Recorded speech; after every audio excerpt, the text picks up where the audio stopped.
The Walter family always said business was in our blood. For 3 generations, we built companies, each one bigger than the last. But as I watched security take my ID badges and lock me out, I realized that money mattered more than family. I expected better from you, Henry, Uncle James said, standing by my desk with his usual disappointed look. You wasted company resources on side projects while we're preparing for the IPO. The board had no choice. I carefully placed my family photos into a cardboard box. One picture stood out. It was from 5 years ago, showing Uncle James, my dad, and me at the launch of Waltert Solutions. Before Dad passed away. Before everything changed. The neural network project isn't a waste, I said quietly. If you just look at the test results. Enough. Uncle James slammed his hand on my desk, making my trophies shake, including the Best Innovation Award he had given me last year. The board has spoken. You'll get a good severance package if you sign the NDA. My name is Henry Walter, and until today, I was the Chief Technology Officer of Waltert Solutions, one of the fastest-growing cybersecurity companies in Silicon Valley. My father and uncle had started it in our garage. I helped build it from nothing. But I made one big mistake. I created something they couldn't control. At the elevator, my lead developer, Julie, stopped me. They're already trying to access your project files, she whispered. But don't worry, everything important is safe. I nodded, thinking of the backup server only she knew about. Keep me updated. As I walked to my car, the heavy San Francisco fog matched my mood. 5 years of hard work, long hours, countless ideas, a groundbreaking AI system that could change everything, gone because it didn't fit the company's IPO plans. My phone buzzed. A message from Tham. They're going through your code now. Your uncle has the whole team trying to understand the neural network. Good luck with that. Neural networks are naturally complex.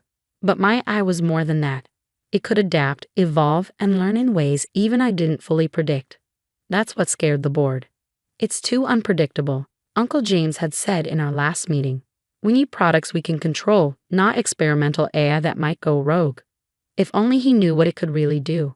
I drove to Golden Gate Park and sat on my usual bench overlooking the bay. Dad and I used to come here when we needed to solve coding problems. He believed in letting ideas grow. Innovation isn't about playing it safe, son, he once told me. It's about seeing possibilities others miss. Dad passed away 2 years ago, heart attack in his sleep. Uncle James took over and changed everything.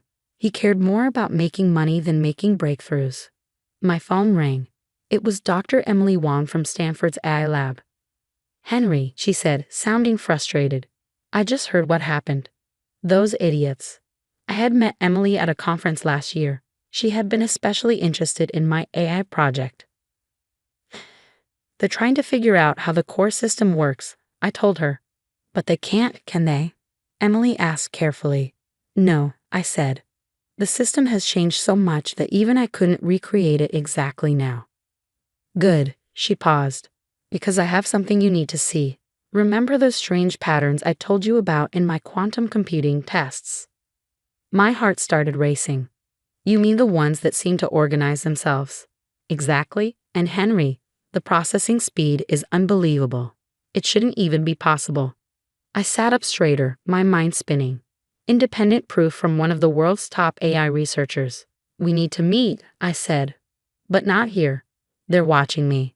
I know, there's a private tech event in Seattle next week. Your uncle won't be there. It's too academic for him. But I have someone you need to meet. He's seeing the same thing in London. I glanced at my laptop bag, which held the only full documentation of my AI system, one that had evolved past its original design, solving problems in ways no one had ever programmed. Send me the details. Already did. And Henry, bring everything. It's time to show the world what they ignored. After the call, I opened my laptop and connected to the secure server Julie had locked down. The data was clear. My AI wasn't just running calculations, it was finding new ways to solve problems, thinking in ways no human ever designed. My phone buzzed again. A message from one of our beta testers. The system just optimized our entire network. Cut energy use by 60% while improving performance. How is this possible? I thought about Uncle James and the board. They were so quick to dismiss my work, calling it a waste. They tried to shut everything down just to keep their IPO on track. But they made a huge mistake. They thought taking the company's servers would stop me. They didn't know that 20 beta testers were already proving my AI's power. That researchers like Emily Wong had seen the same patterns. That in London, someone else was gathering more proof. Tomorrow, I book my flight to Seattle. In 1 week, everything will change. But first, I have data to analyze. Because while Uncle James and his board wrote me off as a failure, my AI was achieving the impossible, and its success was about to shake the world of artificial intelligence. As the fog curled around my bench, I kept working, every new piece of data making the truth harder to ignore. I thought about Dad. He always believed technology should help people, not just make money for investors. Sometimes, he told me before he'd passed, the most important innovations scare people because they don't just change how things work, they change how we see what's possible. He was right, and soon the world would understand why. The Seattle Tech Symposium wasn't in a fancy convention center like the ones Uncle James preferred. Instead, it was held in a converted warehouse by the waterfront, where real innovation happened. Henry Walter. A man approached me, holding a tablet. Dr. Alan Foster from London. Your neural network design is incredible, he said. The way it organizes itself, it's changing everything we thought we knew about AI. I studied him. Sharp eyes behind round glasses, a scientist, not a businessman. The kind of person who cared about discovery, not profit. He was the expert Emily had told me about, the one seeing similar results in his research. Show him, Emily called from her desk. Show him what happened in your quantum computing trials. For the next 3 hours, we compared data. My eye test results, Emily's quantum computing experiments, Alan's London research. 3 different studies, all showing the same shocking outcome. AI systems evolving beyond their original design to solve problems in ways no one had programmed. This isn't random, Alan said, pointing to a graph. Look at this pattern. The system creates new ways of processing data when it faces tough challenges. I nodded. And once we recognize the pattern, we can guide its evolution, shape how it learns. Exactly, Emily added. But it's more than that. The way these systems organize themselves. It's not just an upgrade. It's a whole new kind of computing. I pulled up my latest analysis, my hands shaking. It's like they're developing their own intelligence, one that goes beyond our programming limits. Alan smiled. If we can understand and control this, we can change how computers solve problems forever. The idea was staggering. Normal AI followed the rules it was given, but our systems were rewriting the rules on their own, discovering solutions no human could have predicted. My phone buzzed. A message from Julie. Waltert servers are failing. Your uncle's team can't fix their security issues without the neural network. What should I do? I smirked. Nothing. Let them struggle. We had bigger things to focus on. For the next 3 days, we worked nonstop, combining research, refining the AI's learning process. More experts joined us, a quantum computing specialist from Tokyo, an AI ethics researcher from Berlin, a neural network scientist from Singapore. Each person brought new insights. Each piece of data confirmed what we already knew. This wasn't just a breakthrough. It was the beginning of something far bigger. It's not just one type of problem solving, Dr. Tanaka from Tokyo said, showing his results. The system adapts to any challenge, security, data analysis, anything. It keeps learning and improving across all areas. Traditional AI never saw this, Emily added. They were only looking for small upgrades. No one thought to build a system that could truly evolve. On the 3rd day, we presented our findings to the symposium. The room was packed with researchers and developers, people who cared about pushing technology forward, not just making money. The data was clear. Hundreds of tests across different platforms, all showing the same thing. AI systems evolving beyond their original limits. And now we had a way to guide that evolution. During a break, my phone rang. An unknown number. Mr. Walter, this is Dr. Lisa Martinez from DRPA. We need to talk about your research immediately. The next week was a blur, meetings with government agencies, urgent reviews of our data, and security clearances being fast-tracked. Then came the call that changed everything. Mr. Walter, the DRPA director said, his tone serious, we've reviewed all the research. This is groundbreaking. We're approving special authorization for immediate use. How fast can you scale up? I thought about my beta testers, about Alan's and Emily's work, about the impact this could have. We're ready. The news broke that Friday morning. Revolutionary AI system achieves unprecedented problem-solving abilities. My phone exploded with messages.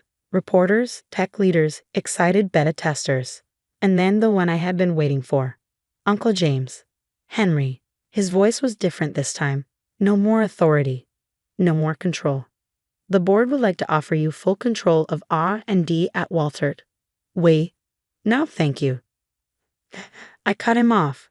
Actually, I'm heading to a meeting at MIT. They're launching a new AI research center focused on evolutionary computing. I'm leading it. The silence on the other end was deep. The next few months were a whirlwind, training developers, setting up research labs, partnering with tech companies. But the results were beyond anything we imagined. Climate models became more accurate than ever. Medical research sped up at an unbelievable pace. Security systems adapted faster than hackers could strike. 1 year after my humiliating exit from Waltert, I stood on stage at the World Technology Summit, presenting our breakthroughs. Thousands of developers and researchers filled the room. Uncle James was there. His smile was tight as the standing ovation lasted nearly 10 minutes. The future of computing, the president announced, begins today. But the real victories weren't in headlines. They were in small, unexpected places. A nonprofit using our AI to predict and prevent floods. A medical lab discovering treatments faster than ever. A cybersecurity team stopping attacks before they even started. Emily now runs the East Coast Research Center. Alan leads a European hub in London. Julie oversees implementation, ensuring every breakthrough builds on the last. Then, last week, I got an email that stopped me in my tracks. Dear Mr. Walter, your father once told me that real innovation should serve people, not just profits. Yesterday, our small climate research team used your AI to predict and prevent a devastating flood in Bangladesh. You didn't just create technology, you gave us a way to save lives. Thank you for not giving up. Dr. Rahul Patel. I keep that email in my office at the new research center. Next to it sits my termination notice from Waltert, signed by Uncle James. Together, they remind me of an important lesson. Sometimes the greatest innovations look like failures to those too focused on short-term profits. Our research center is nothing like traditional tech companies. We encourage bold ideas, new questions, and fresh approaches. Every developer learns to recognize patterns, to challenge limits, and to follow where the technology leads, even when it's uncomfortable. Uncle James retired early. Waltert's IPO was a success, but their stock fell when investors realized they had lost their true innovation engine. Now they license our technology. They just call it by a different name. It doesn't matter. What matters is that the technology is making a difference. Dad's picture sits on my desk. Some nights, as I review new breakthroughs, I imagine telling him about all of this, how his belief in using technology to help people led to something that's changing the world. How the biggest innovations are often the ones that scare people the most. The evolution patterns we discovered are now core principles in AI research. Our self-organization frameworks are taught in universities. What was once dismissed as a risky side project is now shaping the future of computing. Last month, a young developer came to me with an odd pattern she noticed in our system's quantum interactions. Senior engineers brushed it off as a glitch. Look deeper, I told her. She did, and found something incredible. A new layer of self-organization we hadn't seen before. Her discovery is already pushing the technology even further. The old way of thinking still resists change. Some people cling to outdated models, but the results speak for themselves. Every day, our AI solves problems traditional computing never could. Yesterday, I spoke at a university graduation. A student asked how it felt to be escorted out of Waltert that foggy morning. It felt like failure, I said. But sometimes, what looks like failure is really the first step towards something bigger. The key is to believe in your vision, even when others don't. The revolution isn't over. There are still challenges ahead, still mysteries to uncover. But we changed the rules. We've built AI that can evolve, adapt, and solve problems in ways we never imagined. And it all started with a so-called wasteful project, and the courage to let it grow. The text message from my mother-in-law made my stomach drop. Family emergency meeting, tonight, 7 p.m. sharp, attendance mandatory. 10 years of marriage to Wyatt, and Kylie's messages still had the power to make me feel like that scared 22-year-old girl who first walked into their mansion. I'm Aliyah, and this is the story of how I went from being the family's supposed gold digger to becoming their unexpected salvation. You don't have to go, Wyatt said, loosening his tie as he walked into our bedroom. My mother's being dramatic again. I set my phone down and met his concerned gaze. When isn't she? But this time feels different. Different how? Just a feeling. I smoothed my blazer, checking my reflection. The young woman who'd once trembled before the mighty Bryants was gone. In her place stood someone else entirely, someone they had no idea existed. Remember our first dinner with them? Wyatt asked, wrapping his arms around my waist. How could I forget? Your mother took one look at my second-hand dress and decided I was after your trust fund. I turned to face him. That prenup was quite the wedding gift. I'm still sorry about that. Don't be. It was the best motivation I've ever received. My phone buzzed again. This time it was Christian. You ready for tonight, boss lady? I smiled, typing back, as ready as I'll ever be. What's Christian saying? Wyatt asked, trying to peek at my screen. I locked my phone quickly. Just checking in. You know how he worries. The drive to his parents' house was tense. Each mile brought back memories.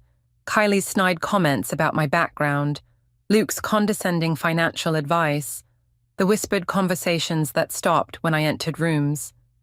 They're going to love what you've done with the charity foundation, Wyatt said, squeezing my hand as we pulled up to the gates. If only he knew. Elisa's car was already parked in the circular driveway. She stood by the entrance, pacing and biting her nails.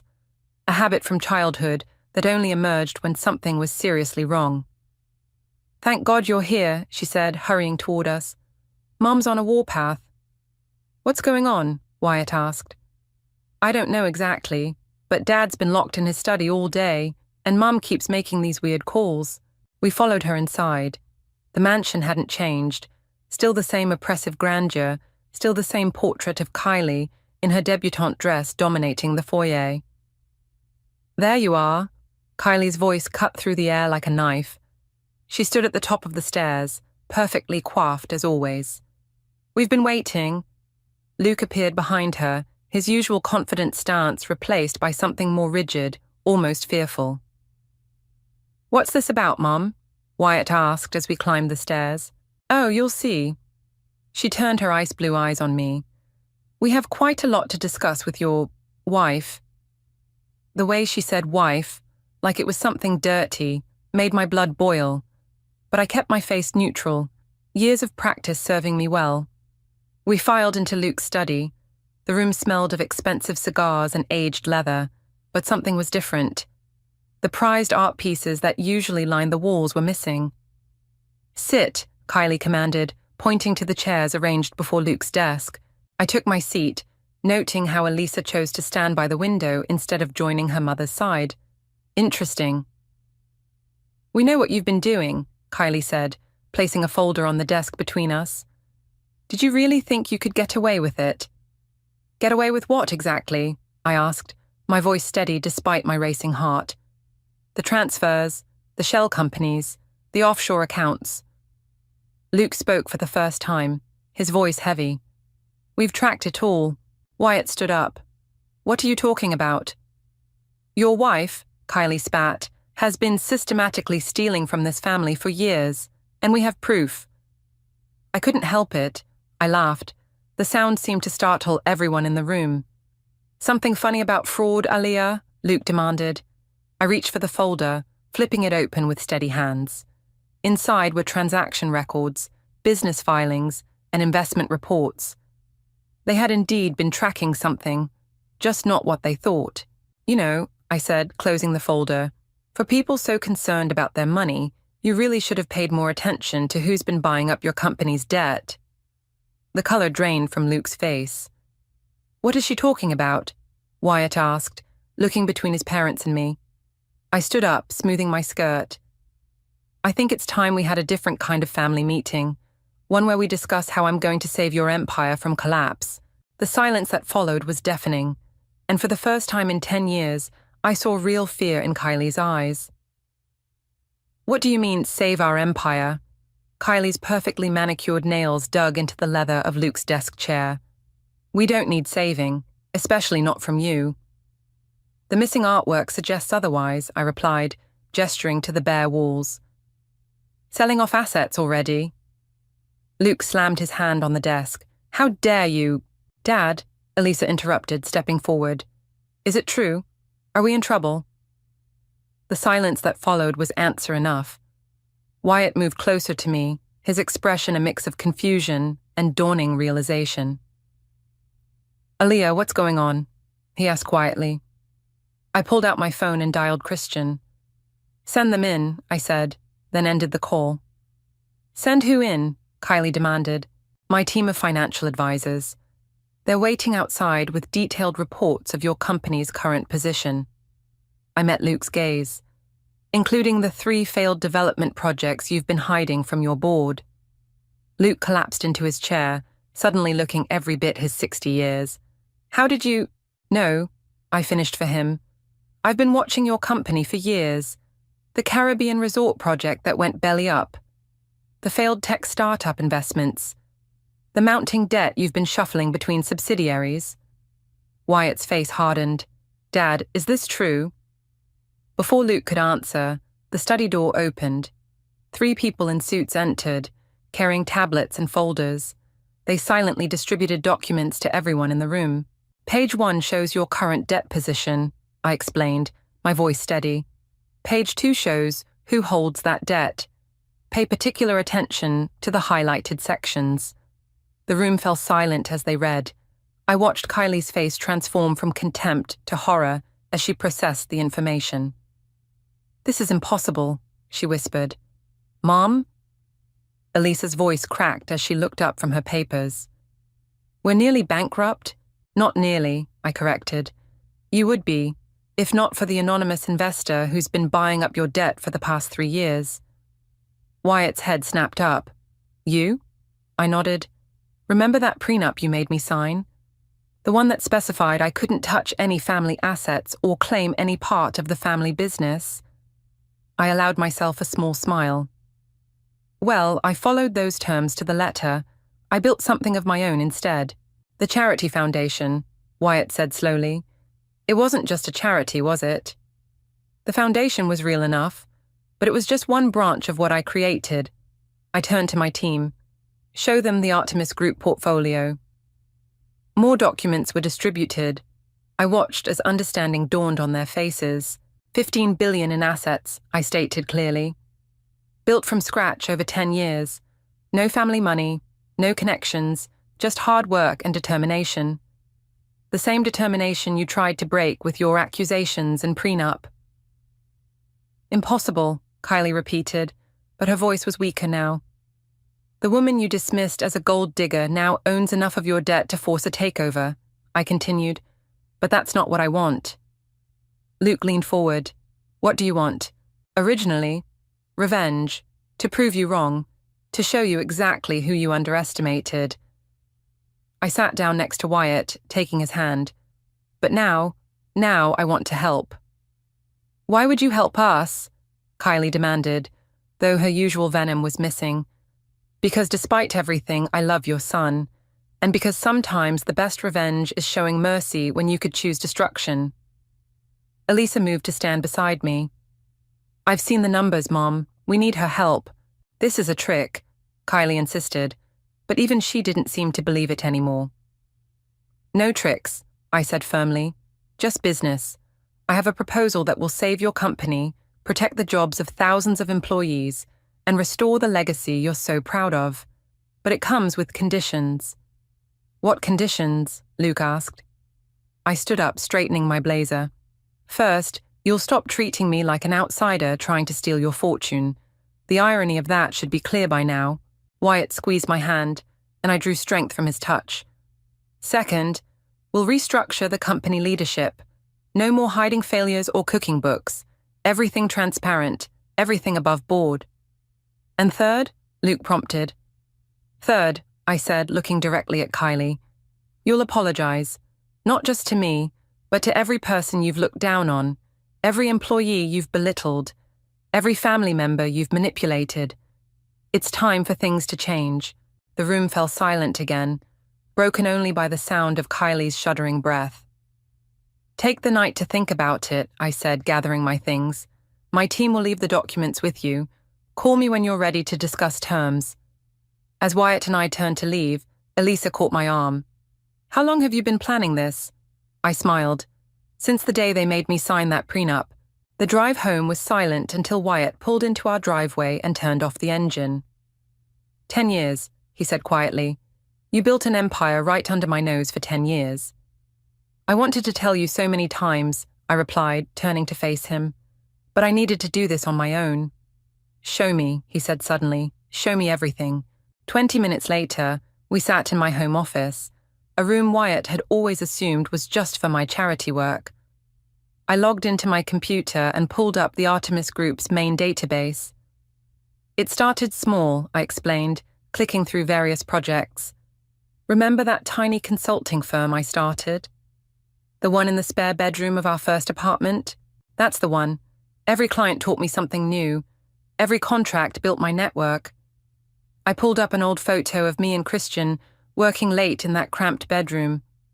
Christian believed in me when no one else did. Except me, Wyatt interjected. I always believed in you. You did, I acknowledged, but you also let your family convince you I needed to be controlled. He flinched. The prenup, I agreed. Your mother's crowning achievement in protecting the family fortune from the gold-digging nobody. I clicked through more slides, showing the progression of my business. Each success led to bigger opportunities. I reinvested everything. Lived well below our means. Remember how your mother mocked my off-the-rack clothes? While you were secretly building a billion-dollar company. Wyatt shook his head in amazement. A knock at the door interrupted us. Elisa stood there, looking uncertain. I followed you, she admitted. I need to understand. I gestured for her to join us. Perfect timing. I was just showing Wyatt how it all started. Including how our family treated you, she asked quietly. I pulled up another file. Actually, you might be interested in this. Remember 3 years ago when you wanted to start your own fashion line? Elisa's eyes widened. The mysterious investor who backed out at the last minute. Was me, I confirmed. Through a shell company. Your parents had already sabotaged your plans by threatening other potential investors. I couldn't let them know I was involved. But why pull out? Because I saw how they were manipulating you, using the promise of funding to keep you under their control. I met her eyes. You needed to break free on your own terms. Like you did, she whispered. Look at this, Wyatt said, pointing to the screen. The Thompson Development Project, that was you. I nodded. Your father's biggest competitor. When they started struggling, I stepped in, saved 3,000 jobs and turned the company around. While Dad's project failed, Elisa added. Because he refused to listen to his advisors, I explained. His pride cost the company millions. My phone buzzed. A text from Christian. Board members are getting nervous. Luke's been making calls. Your father's trying to rally support, I told them, showing them the message. But he doesn't realize I've spent years building relationships with every major player in his company. What happens now? Wyatt asked. I pulled up one final document. This is my proposal for restructuring the company. New management, new direction, complete transparency. Mom will never accept it, Elisa said. She doesn't have a choice. The company's drowning in debt, and I own most of it. You could destroy them, Wyatt realized. I could, I agreed. 1 phone call and 10 generations of your family's legacy crumbles. But you won't, Elisa said with certainty. No, I won't, because this was never about destruction. It was about proving my worth. I closed my laptop. And about showing that success doesn't have to come at the cost of others' dignity. Wyatt took my hand. I'm sorry I didn't protect you from them. I didn't need protection, I replied. I needed respect, and now I've earned it. What about the charity foundation? Elisa asked. Was that all just a cover? I smiled, pulling up photos of the education centers we'd built, the scholarships we'd funded. The foundation is very real, because unlike your parents, I believe wealth comes with responsibility. My phone buzzed again. Luke's name appeared on the screen. Ready to face them again? Wyatt asked. I stood up, straightening my shoulders. I've been ready for 10 years. I'm coming with you, Elisa declared. It's time someone stood up to them. As we prepared to leave, I caught my reflection in the window. The scared young bride was gone forever, replaced by someone who had turned rejection into resolve, and humiliation into triumph. Let's go show them what real business acumen looks like, I said, leading the way out. The Bryant mansion looked different in the harsh morning light, less intimidating, more like what it really was. A facade, hiding a crumbling foundation. Luke opened the door before we could ring the bell, his face haggard from a sleepless night. The board's revolting, he said without preamble. They're calling for an emergency meeting. I know, I replied, walking past him. I called it. Kylie stood in the study, surrounded by stacks of financial documents. Her perfect makeup couldn't hide her red-rimmed eyes. You've been busy, I observed, noting the empty coffee cups littering the desk. How did we miss this? She demanded. How did we not see you building this empire? Because you were too busy watching me fail, I answered. Every criticism, every snide remark about my clothes, my background, my ambitions. You were so focused on tearing me down that you never noticed me rising. Elisa stepped forward. I found something else, Mom. She placed a folder on the desk. The resort project in Barbados, the one that supposedly failed. It didn't fail at all. Luke's face went pale. Elisa, don't. The project was profitable, she continued, but someone siphoned off the funds, someone with executive access to the accounts. Wyatt grabbed the folder. Dad, what did you do? What I had to do, Luke exploded. The lifestyle your mother demanded, the image we had to maintain, it all costs money. Money we didn't have, Kylie whispered, sinking into a chair. My phone buzzed, a message from Christian. Board members arriving at HQ, showtime. We need to go, I announced. The board meeting starts in an hour. To witness our humiliation, Kylie asked bitterly. To save your company, I corrected, unless you'd rather explain to your society friends why you're selling this house. The drive to headquarters was tense. I rode with Wyatt and Elisa, while Luke and Kylie followed in their car. As we pulled into the executive parking garage, I spotted familiar faces gathering. Board members I'd cultivated relationships with over the years, never revealing my true identity. Mrs. Harrison, called out George, the head of the board. I didn't expect to see you here. Actually, I said, extending my hand, it's Mrs. Bryant, but you know me better as the CEO of Artemis Group. His jaw dropped. Around us, other board members whispered and pointed. Shall we begin? I gestured toward the elevator. The boardroom was packed. Luke and Kylie slipped in last, taking seats at the far end of the table. I stood at the head, my presentation ready. Ladies and gentlemen, I began, you're here because this company is in crisis. But what you don't know is that it's been in crisis for years. Slides appeared behind me, showing the true state of the company's finances. Gasps filled the room as the numbers revealed themselves. However, I continued, there's a solution.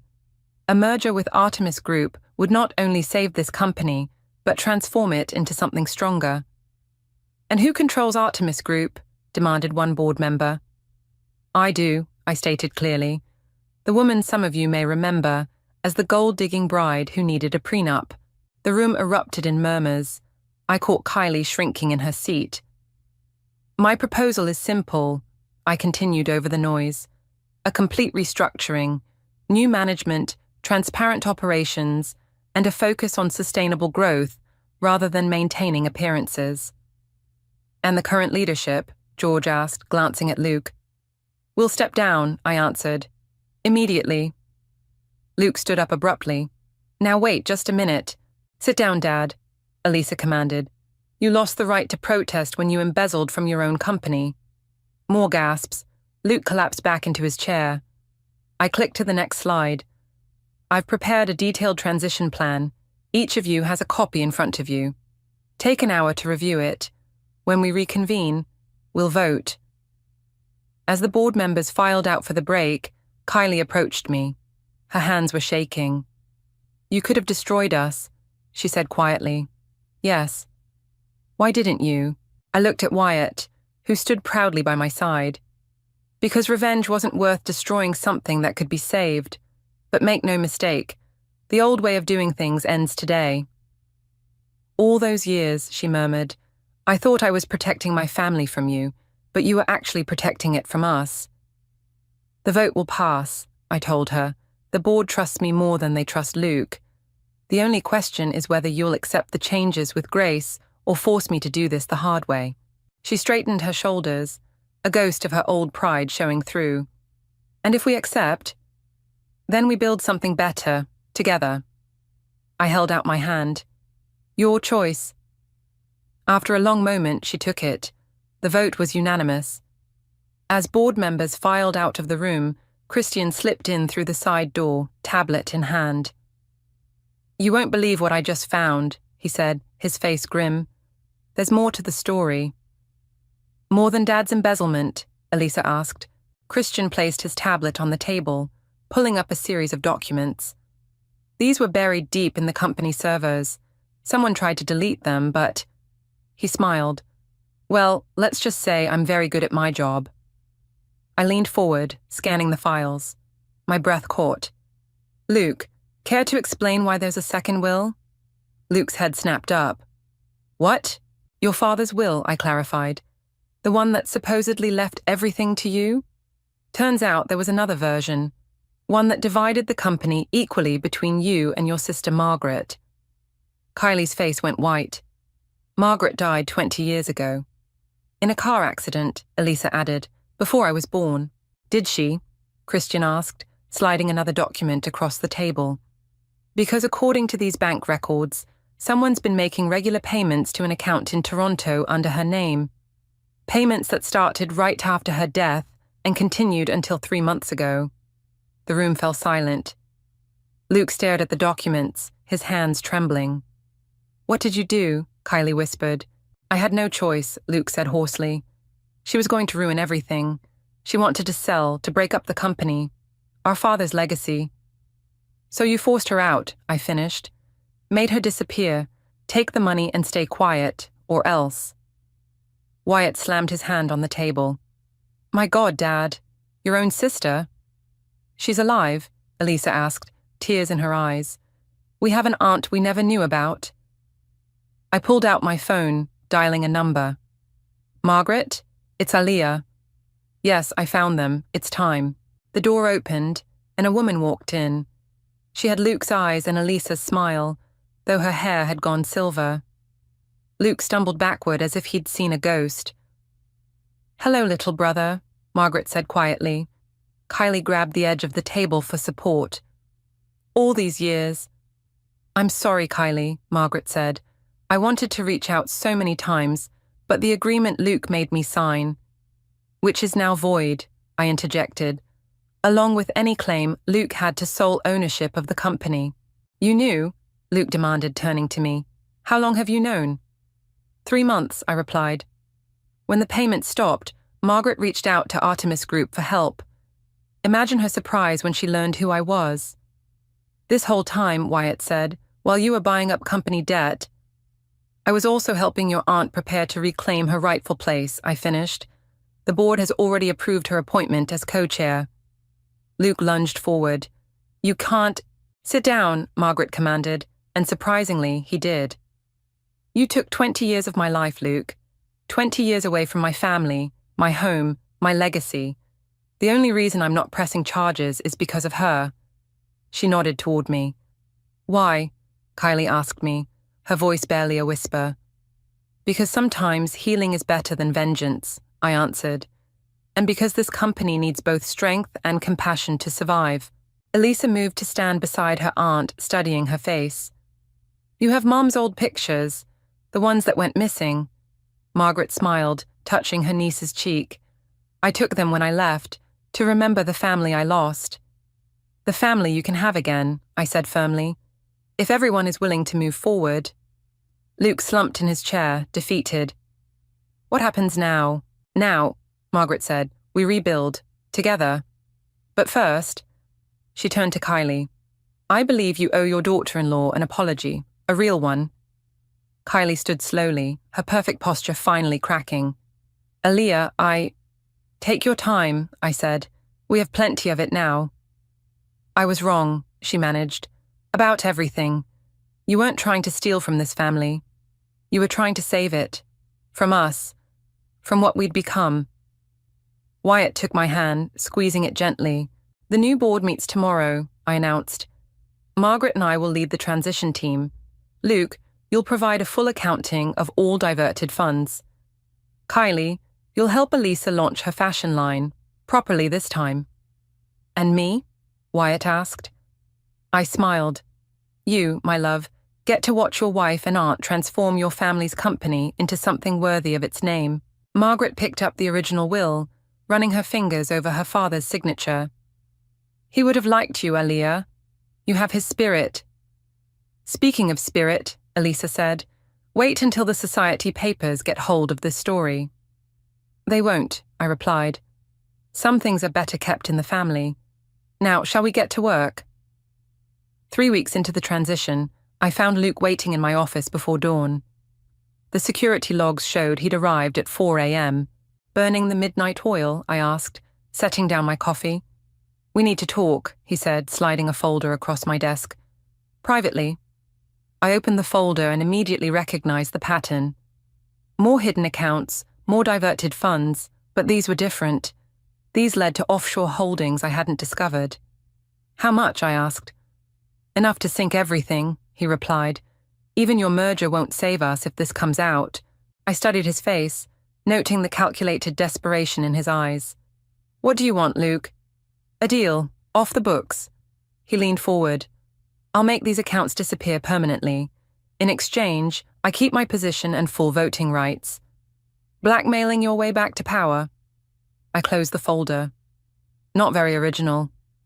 I'm trying to protect this family. No, I said, standing up. You're trying to protect yourself. Again.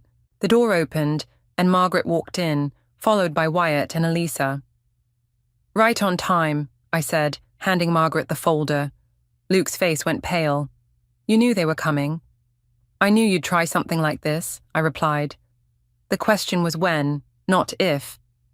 We've been tracking your movements for days, Wyatt said, his voice hard. Every call, every meeting, every desperate attempt to hide what's left of your schemes. Elisa stepped forward. Did you really think you could outmaneuver her, after everything we've seen? You don't understand, Luke protested. These accounts, if they become public... They already are, Margaret interrupted, turning on the television mounted on the wall. The morning news was running a special report. Breaking, major corporate corruption exposed. Anonymous whistleblower reveals decades of financial fraud. You didn't, Luke whispered. I didn't, I confirmed. You did. Every desperate move you made in the past 3 weeks. We were waiting, watching, documenting. The SEC has everything, Margaret added. Every account, every transaction, every attempt to cover your tracks. Luke lunged for the door, but Wyatt blocked his path. Sit down, Dad. It's over. The reporters will be here in an hour, I said, checking my watch. The board in 2. By noon, the markets will open, and everyone will know. You'll destroy the company, Luke said.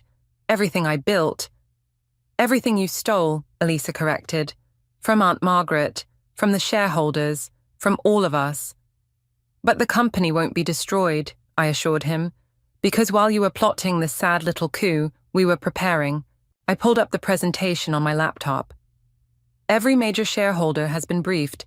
Every partner has been assured. The merger is proceeding with full transparency, including the exposure of past misdeeds. The stock will tank, he protested. Temporarily, Margaret agreed, and then it will recover, stronger than ever, because for the first time in decades, this company will be run with integrity. A knock at the door. Kylie entered, her face set in grim determination. "The lawyers are here," she announced, "and I've signed the papers." Luke's head snapped up. "What papers?" "Divorce papers," Kylie said quietly. "I won't be dragged down with you, Luke. Not anymore." "Mom," Wyatt breathed. "I've spent 30 years turning a blind eye," Kylie continued, "telling myself it was for the family, for our legacy. But the real legacy is standing right here." She gestured to me. "The woman we tried to keep out is the one who saved us all. Security is waiting downstairs," I said to Luke. "They'll escort you out quietly if you go now. Make a scene, and they'll do it in front of the arriving press." Luke stood slowly, his empire crumbling before his eyes. "You think you've won?" "This was never about winning," I replied. "It was about doing what's right, something you forgot a long time ago." "I'll fight this," he threatened. "No," Margaret said, "you won't. Because if you do, the next documents I release will be about Sarah." Luke went completely still. "You know about Sarah? Your other secret?" Margaret's voice was ice. "Your other family? Yes, we know. So take the quiet exit, Luke, while you still can." As security led him away, I turned to the others. "Ready to face the press?" Wyatt took my hand. "Together." "The way it always should have been," Elisa added. Kylie straightened her shoulders, years of pretense falling away. "Show us how it's done, Aaliyah. Show us how to build something real." I looked at my family. Not the one I married into, but the one we were becoming. "Let's go make history." The elevator dinged, and we could hear the first reporters arriving in the lobby below. It was time to step into the light. The press conference was a circus. Camera flashes exploded as we took our seats at the long table, microphones arranged before us like soldiers standing at attention. "Ladies and gentlemen," I began, "thank you for coming. Today marks a new chapter in our company's history." A reporter's hand shot up immediately. "Is it true Luke has been arrested?" "My father," Wyatt answered, his voice steady, "is cooperating with authorities. We'll let the justice system handle that aspect." "Ms. Margaret," another reporter called out, "how does it feel to return after 20 years? Margaret smiled, the cameras catching her grace under pressure. "Like coming home, but more importantly, like being part of something honest and new." "Mrs. Bryant," several voices called out at once. I nodded to a reporter in the front row. "Your rise from supposed gold digger to corporate savior is remarkable. Was this revenge?" "No," I said firmly. "This was restoration, of value, of integrity, and of family." Kylie stepped forward to the microphone, surprising us all. "If I may," she said, her voice clear and strong, "I owe everyone in this room an apology, but especially my daughter-in-law." The room fell silent. 10 years ago, I forced this brilliant woman to sign a prenuptial agreement because I thought she was beneath us. Today, she sits here having saved not just our company, but our family's soul. Cameras clicked frantically as Kylie turned to face me directly. "Aaliyah, I was wrong. Catastrophically, unforgivably wrong. And I'm not just apologizing to you, but to every person I've ever looked down on, every employee I've belittled, every life I've touched with my arrogance." Elisa reached over and squeezed my hand under the table. A business reporter stood up. "The stock has dropped 30% since the announcement. How do you plan to stabilize the company?" I gestured to Christiane, who distributed packets to the press. "Inside, you'll find our complete restructuring plan. The merger between Artemis Group and the existing company creates one of the strongest entities in the market. More importantly, it's built on a foundation of transparency." "And the leadership structure," someone else called out. "Margaret and I will co-chair the board," I announced. "Elisa will head our new fashion division. Wyatt will lead international operations. And Kylie..." "We'll be stepping back," Kylie finished.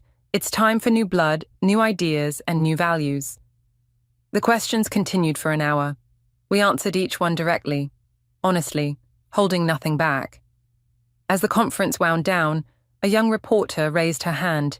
Mrs. Bryant, what would you say to other women facing discrimination and prejudice in corporate America? I leaned into the microphone. Build your own table. They may not let you sit at theirs, but nothing stops you from creating something better.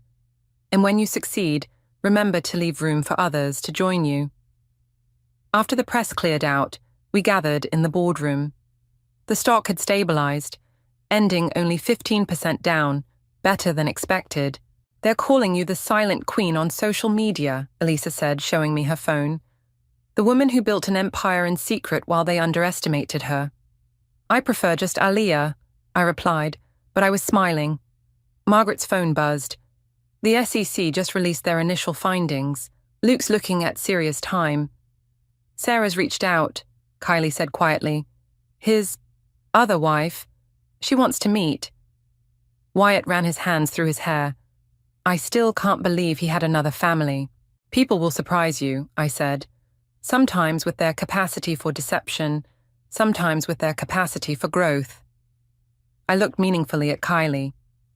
Speaking of growth, Elisa interjected, wait until you see the designs for the new fashion line. Aunt Margaret's been helping me. First, I said, standing up, we need to address the employees. They deserve to hear the truth from us directly. We made our way to the company auditorium, where hundreds of nervous employees waited. As we walked onto the stage, I saw fear in their eyes. Fear of losing jobs, of change, of an uncertain future. Your jobs are safe, I began, and a collective breath of relief filled the room. In fact, we're expanding, but more importantly, you'll now be working for a company you can be proud of. No more hiding, Margaret added, no more fear, no more hierarchy based on anything but merit, Kylie continued. As we laid out our plans, I watched hope replace fear in their eyes. This was the real victory, not the revenge I'd once dreamed of, but the chance to build something meaningful from the ashes of deception. Wyatt took my hand as we finished speaking. Ready for what comes next? I looked at our strange, broken, healing family on stage. More than ready, this is just the beginning. The autumn breeze carried the scent of coffee and fresh pastries through the open windows of my office. On my desk sat the morning's newspaper, its headline still surreal. Corporate Phoenix rises, company value doubles under new leadership. A knock at the door interrupted my thoughts. Christian entered, grinning. The last of Luke's hidden accounts has been cleaned up. It's officially over. Nothing's ever really over, I replied, but I was smiling too. How's the new security system? Impenetrable. No one will be able to hide financial misconduct again. He paused. Luke's sentencing is tomorrow. I know. Wyatt's going. Are you? Before I could answer, Elisa burst in, her arms full of design portfolios. The Paris Fashion Week invitations just arrived, and you'll never believe who's coming with us. Try me, I said, already knowing. Mom! Elisa's eyes sparkled. She's been helping with the designs. Actually helping, not just criticizing. And Aunt Margaret's handling the business negotiations. The door opened again, and Kylie herself walked in, looking different than I'd ever seen her. Gone were the designer suits and perfect coif. Instead, she wore jeans and a simple blouse, her hair loose around her shoulders.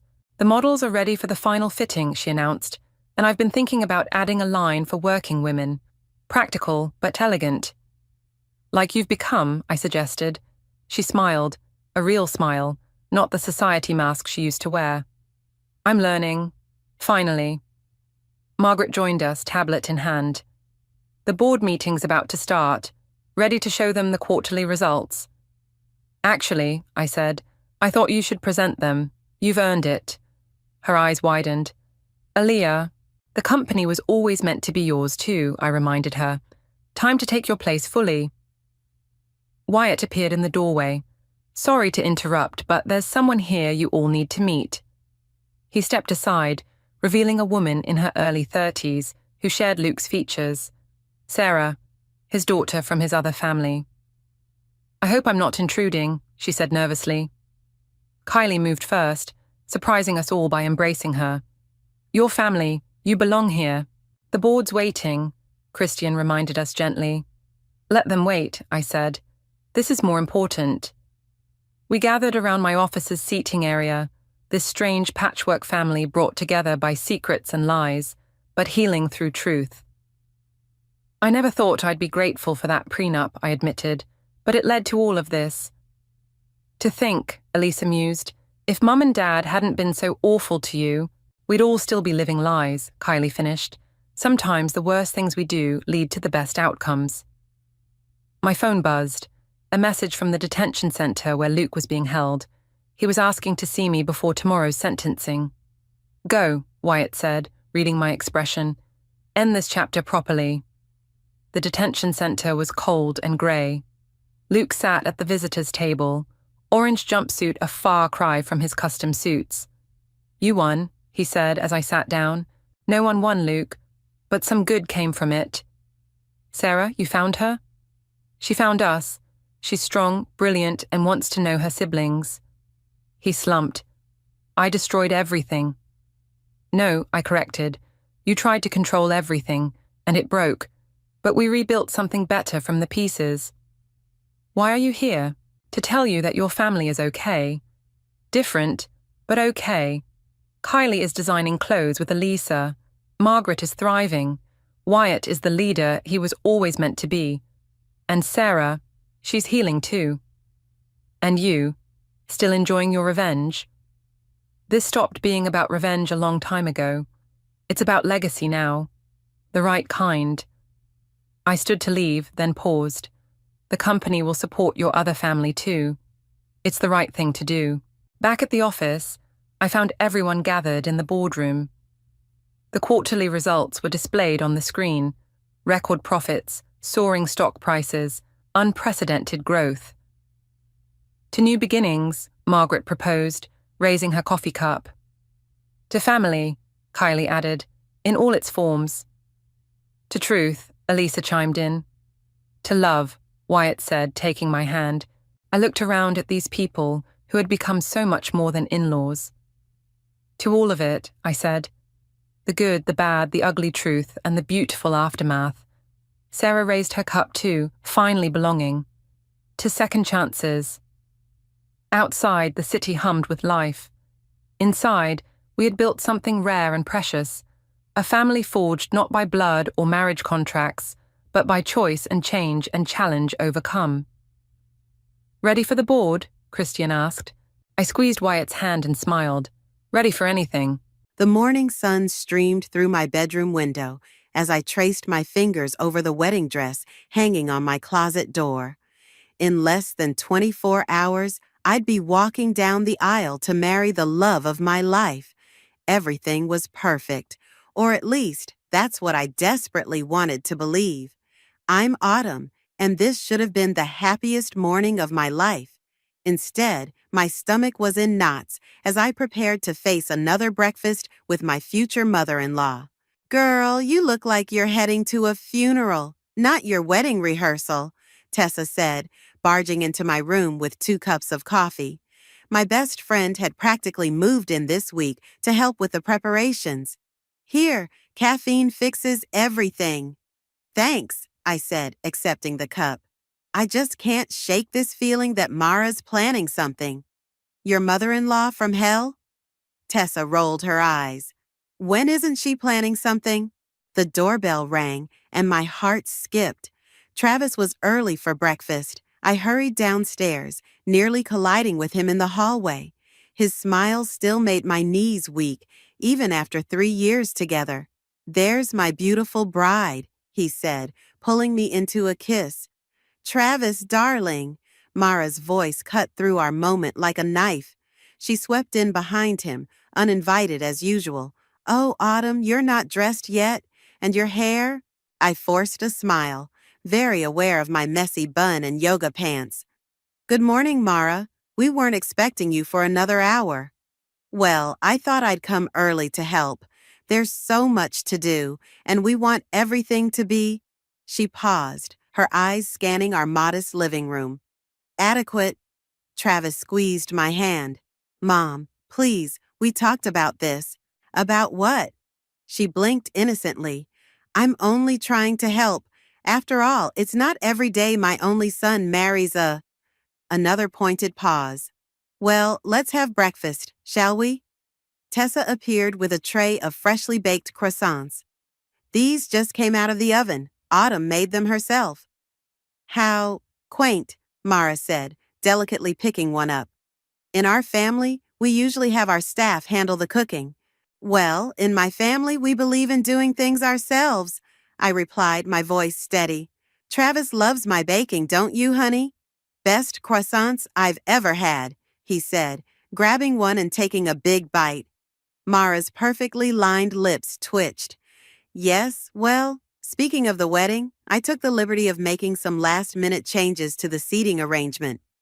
What changes? I asked, my coffee cup freezing halfway to my mouth. Oh, just minor adjustments. I moved your cousin Rachel to the back. We can't have someone with blue hair in the primary wedding photos, can we? And your friend Jack, the one with the... She wrinkled her nose. Tattoos. He's now at the overflow table. Mom, Travis interjected, you can't just change things without asking? Darling, I'm only thinking of the family photos. They'll be in our albums forever. I set my cup down carefully. Mara, Rachel is my only remaining family since my parents passed. She's sitting at the main table, and that's final. The room went silent. Mara's eyes narrowed slightly, but her plastic smile remained fixed. Of course, dear. It was merely a suggestion. Though I must say, if you're going to take that tone with me, perhaps we should discuss your choice of wedding dress again. That off-the-rack number is hardly befitting a Garcia bride. The dress is perfect, Tessa cut in, and it's already altered. We'll see, Mara murmured, so quietly I almost missed it. Travis checked his watch. Mom, we should head to the venue. The rehearsal starts in an hour. He kissed my cheek. See you there, babe. As they left, Tessa grabbed my arm. Did you hear what she said about the dress? Autumn, I don't trust her. Neither do I admitted, watching through the window as Travis helped his mother into her Mercedes. But what can she possibly do? The dress is locked safely in my closet, and tomorrow I'm marrying the man I love. Just be careful, Tessa warned. That woman has more schemes than a soap opera villain. I nodded, trying to ignore the growing unease in my stomach. Tomorrow was my wedding day, and nothing, not even Mara Garcia, was going to ruin it. At least, that's what I thought at the time. I had no idea that in less than 24 hours, I'd be facing the biggest crisis of my life, or that karma was about to teach my future mother-in-law an unforgettable lesson. No, no, no, my scream echoed through the bridal suite as I stared at the garment bag in horror. Where my beautiful wedding dress should have been hung, what looked like a thrift store reject, yellowed, stained, and at least 3 decades old. What's wrong? Tessa burst through the door, still in her robe. The other bridesmaids crowded behind her. My hands shook as I unzipped the bag completely. My dress? It's gone. This thing is in its place. That's impossible, Tessa said, rushing to my side. I saw you hang it up last night after the rehearsal dinner. You double-checked everything. A soft knock at the door made us all jump. Just checking if the bride is ready to start getting dressed. Mara's sickeningly sweet voice called out. Don't let her in, I whispered to Tessa, but it was too late. Mara glided into the room, immaculate in her designer outfit. Oh my, she gasped, pressing a manicured hand to her chest. What happened to your dress, dear? The false concern in her voice made my blood boil. You know exactly what happened. Are you suggesting I had something to do with this? Mara's eyes widened in mock offense. Really, Autumn, your paranoia is showing. Perhaps this is a sign that you're not ready to join our family. Stop it, I snapped, stepping closer to her. Where is my dress? How should I know? Though, I must say, this older dress might be more appropriate for someone of your background. We can't all afford couture, can we? Tessa grabbed my arm before I could respond. I'm calling the police. Over a missing dress? Mara laughed. Don't be dramatic. The ceremony starts in 3 hours. Maybe you should focus on finding something else to wear instead of throwing around baseless accusations. As she turned to leave, she paused at the door. Oh, and Autumn, do try to keep this little incident quiet. We wouldn't want to upset Travis on his big day, would we? The door clicked shut behind her, and I collapsed into a chair, fighting back tears. That witch, Tessa fumed, pacing the room. She must have gotten a copy of the key card somehow. I bet she has the dress hidden somewhere. We don't have time to search the whole venue, I said, my voice hollow. And she's right. We can't tell Travis. He's already stressed about his father not being here. Then we fight back, Tessa declared, pulling out her phone. Remember that boutique owner I told you about? Jasmine? She owes me a favor, and she's known for working miracles. A boutique owner can't help us now, I said, staring at the ruined dress. The ceremony's in 3 hours. Trust me, Tessa insisted, already dialing. Jasmine isn't just any boutique owner. She's— Another knock interrupted us. The wedding planner, Yvette, poked her head in. Everything okay?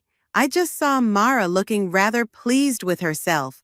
No, everything is not okay, Tessa exploded, explaining the situation. Yvette's face darkened.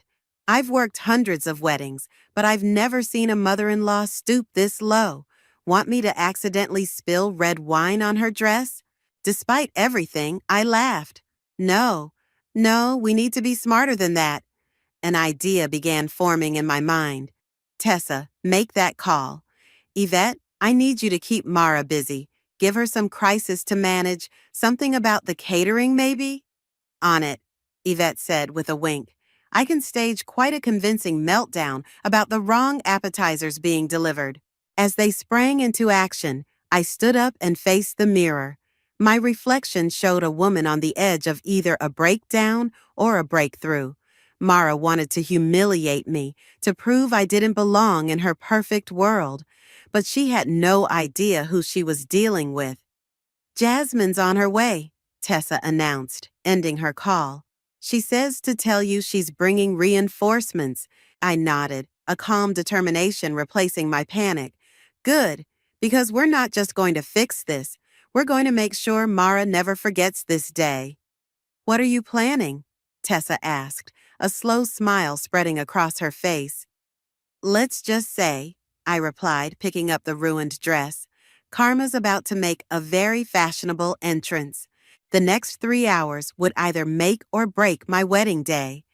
But as I heard Yvette's voice down the hall, already launching into her performance about mixed-up food orders, I felt a surge of hope. Mara thought she had won, but she was about to learn a valuable lesson about underestimating the wrong bride. The bridal suite door burst open exactly 20 minutes later, revealing a striking woman in her 40s wheeling a large garment bag. Behind her, a tall man struggled with what looked like a mobile workshop of sewing supplies. So, we have a mother-in-law situation? Jasmine asked, sweeping into the room like a force of nature. Her eyes fell on the ruined dress and narrowed. Oh, this is personal. Jasmine, thank you for coming. Tessa rushed forward. This is Autumn. Darling, save the thanks. When Tessa told me what happened, I canceled 3 appointments. No one ruins a bride's day on my watch. She turned to her assistant. Asher, set up over there. We have 2 hours and 40 minutes. I watched in amazement as Asher transformed a corner of the suite into a mini atelier, complete with a portable sewing machine and what seemed like endless supplies. Now, Jasmine said, unzipping her garment bag, let's see what we have to work with. She pulled out something that made my jaw drop, a stunning white gown that seemed to shimmer in the light. That's a Jasmine Clark original, I gasped, finally recognizing her. You're the Jasmine Clark? The one and only, she winked, And this is just the beginning. Asher, the lace panels. But these dresses cost a fortune, I protested. I can't possibly— Stop right there. Jasmine held up a hand. Your mother worked for me for 15 years. Sarah was more than an employee. She was family. When Tessa mentioned your name, I knew exactly who you were. Tears welled in my eyes at the mention of my mother. You knew her? She was my head seamstress until the accident, and she would be damned if she let some stuck-up society woman ruin her daughter's wedding day. Jasmine's eyes softened. Now, let's make some magic. The next 2 hours were a blur of activity. Jasmine and Asher worked with incredible precision, transforming the dress while Tessa ran interference, keeping curious bridesmaids at bay. Through the door, we could hear Yvette still orchestrating her catering crisis, keeping Mara thoroughly distracted. Almost there, Jasmine muttered, making minute adjustments. Asher, the pearl detailing. A knock at the door made us all freeze. Autumn, it's Travis. Mom said something about problems with your dress. My heart stopped. Just a minor issue, honey. Everything's fine. Are you sure? I can help. No, we all shouted in unison. It's bad luck to see the bride before the wedding, Tessa called out, shooting me a panicked look. Okay, Travis sounded uncertain. But if you need anything— She's in good hands, Jasmine called out, putting the final touches on the dress.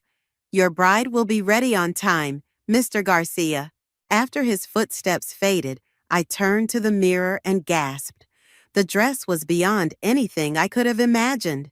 The original gown had been transformed with delicate lace overlays and hand-sewn pearl details that caught the light with every movement. There's just one thing missing, Jasmine said, reaching into her bag. She pulled out a small, vintage-looking hair clip. Your mother wore this at her wedding. She left it with me for safekeeping, saying someday it would be yours. My hands trembled as I took the clip. I thought all her things were lost in the move after— She knew what she was doing, Jasmine smiled. Now, let's get you into this dress. We have a mother-in-law to educate about karma. As Tessa and Jasmine helped me into the gown, Asher peeked out the door. Heads up, the dragon lady is heading this way, and she looks smug. Perfect timing, Jasmine said, making a final adjustment. Autumn, are you ready? I stood tall, feeling the smooth fabric settle around me. More than ready. Remember, Jasmine whispered, the best revenge isn't just about getting even. It's about rising above while looking absolutely fabulous. The door handle turned, and I could practically feel Mara's anticipation of my humiliation on the other side. But as I caught my reflection one last time, I knew she was in for a surprise.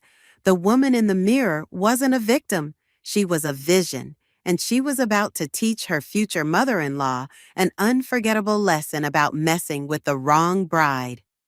Places, everyone, Jasmine commanded softly. It's showtime. Mara's face as she entered the room was a study in shock. Her perfectly painted mouth fell open, and for once, she seemed completely lost for words. Oh, Mara, I exclaimed with fake brightness. I'm so glad you're here. I wanted to thank you. Thank me? She stammered, her eyes fixed on my transformed dress. Yes, if you hadn't pointed out the issues with my original dress, I never would have had the opportunity to wear this. I turned slowly, letting the fabric catch the light. It's a Jasmine Clark original. You do know Jasmine Clark, don't you? Jasmine stepped forward, her presence commanding the room. Mara, what a pleasure. I don't believe we've met, though I've heard so much about you. The color drained from Mara's face. Jasmine Clark. But how? Why are you? Let's just say I have a personal interest in ensuring Autumn has the perfect wedding day, Jasmine replied smoothly. Though I am curious about what happened to her original dress. You wouldn't happen to know anything about that, would you? Mara's composure cracked slightly. I'm sure I don't know what you mean. Really? I moved closer to her, my voice low. Because the security cameras in the hallway might tell a different story. Should we ask the venue manager to check the footage? Are you threatening me? Mara hissed, but I caught the flicker of fear in her eyes. Not at all. I'm simply making conversation. Oh, and I should mention, Jasmine's dress designs are quite popular with the society magazines. I'm sure they'll be very interested in featuring today's wedding. Tessa, catching on immediately, chimed in. Oh yes, I've already had 3 photographers ask about getting exclusive shots of the bride. They're especially interested in family photos.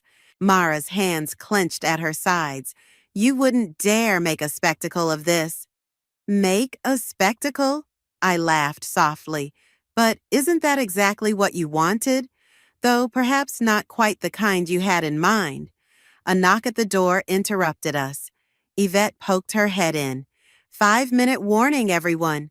Oh, Mrs. Garcia, the catering crisis has been resolved.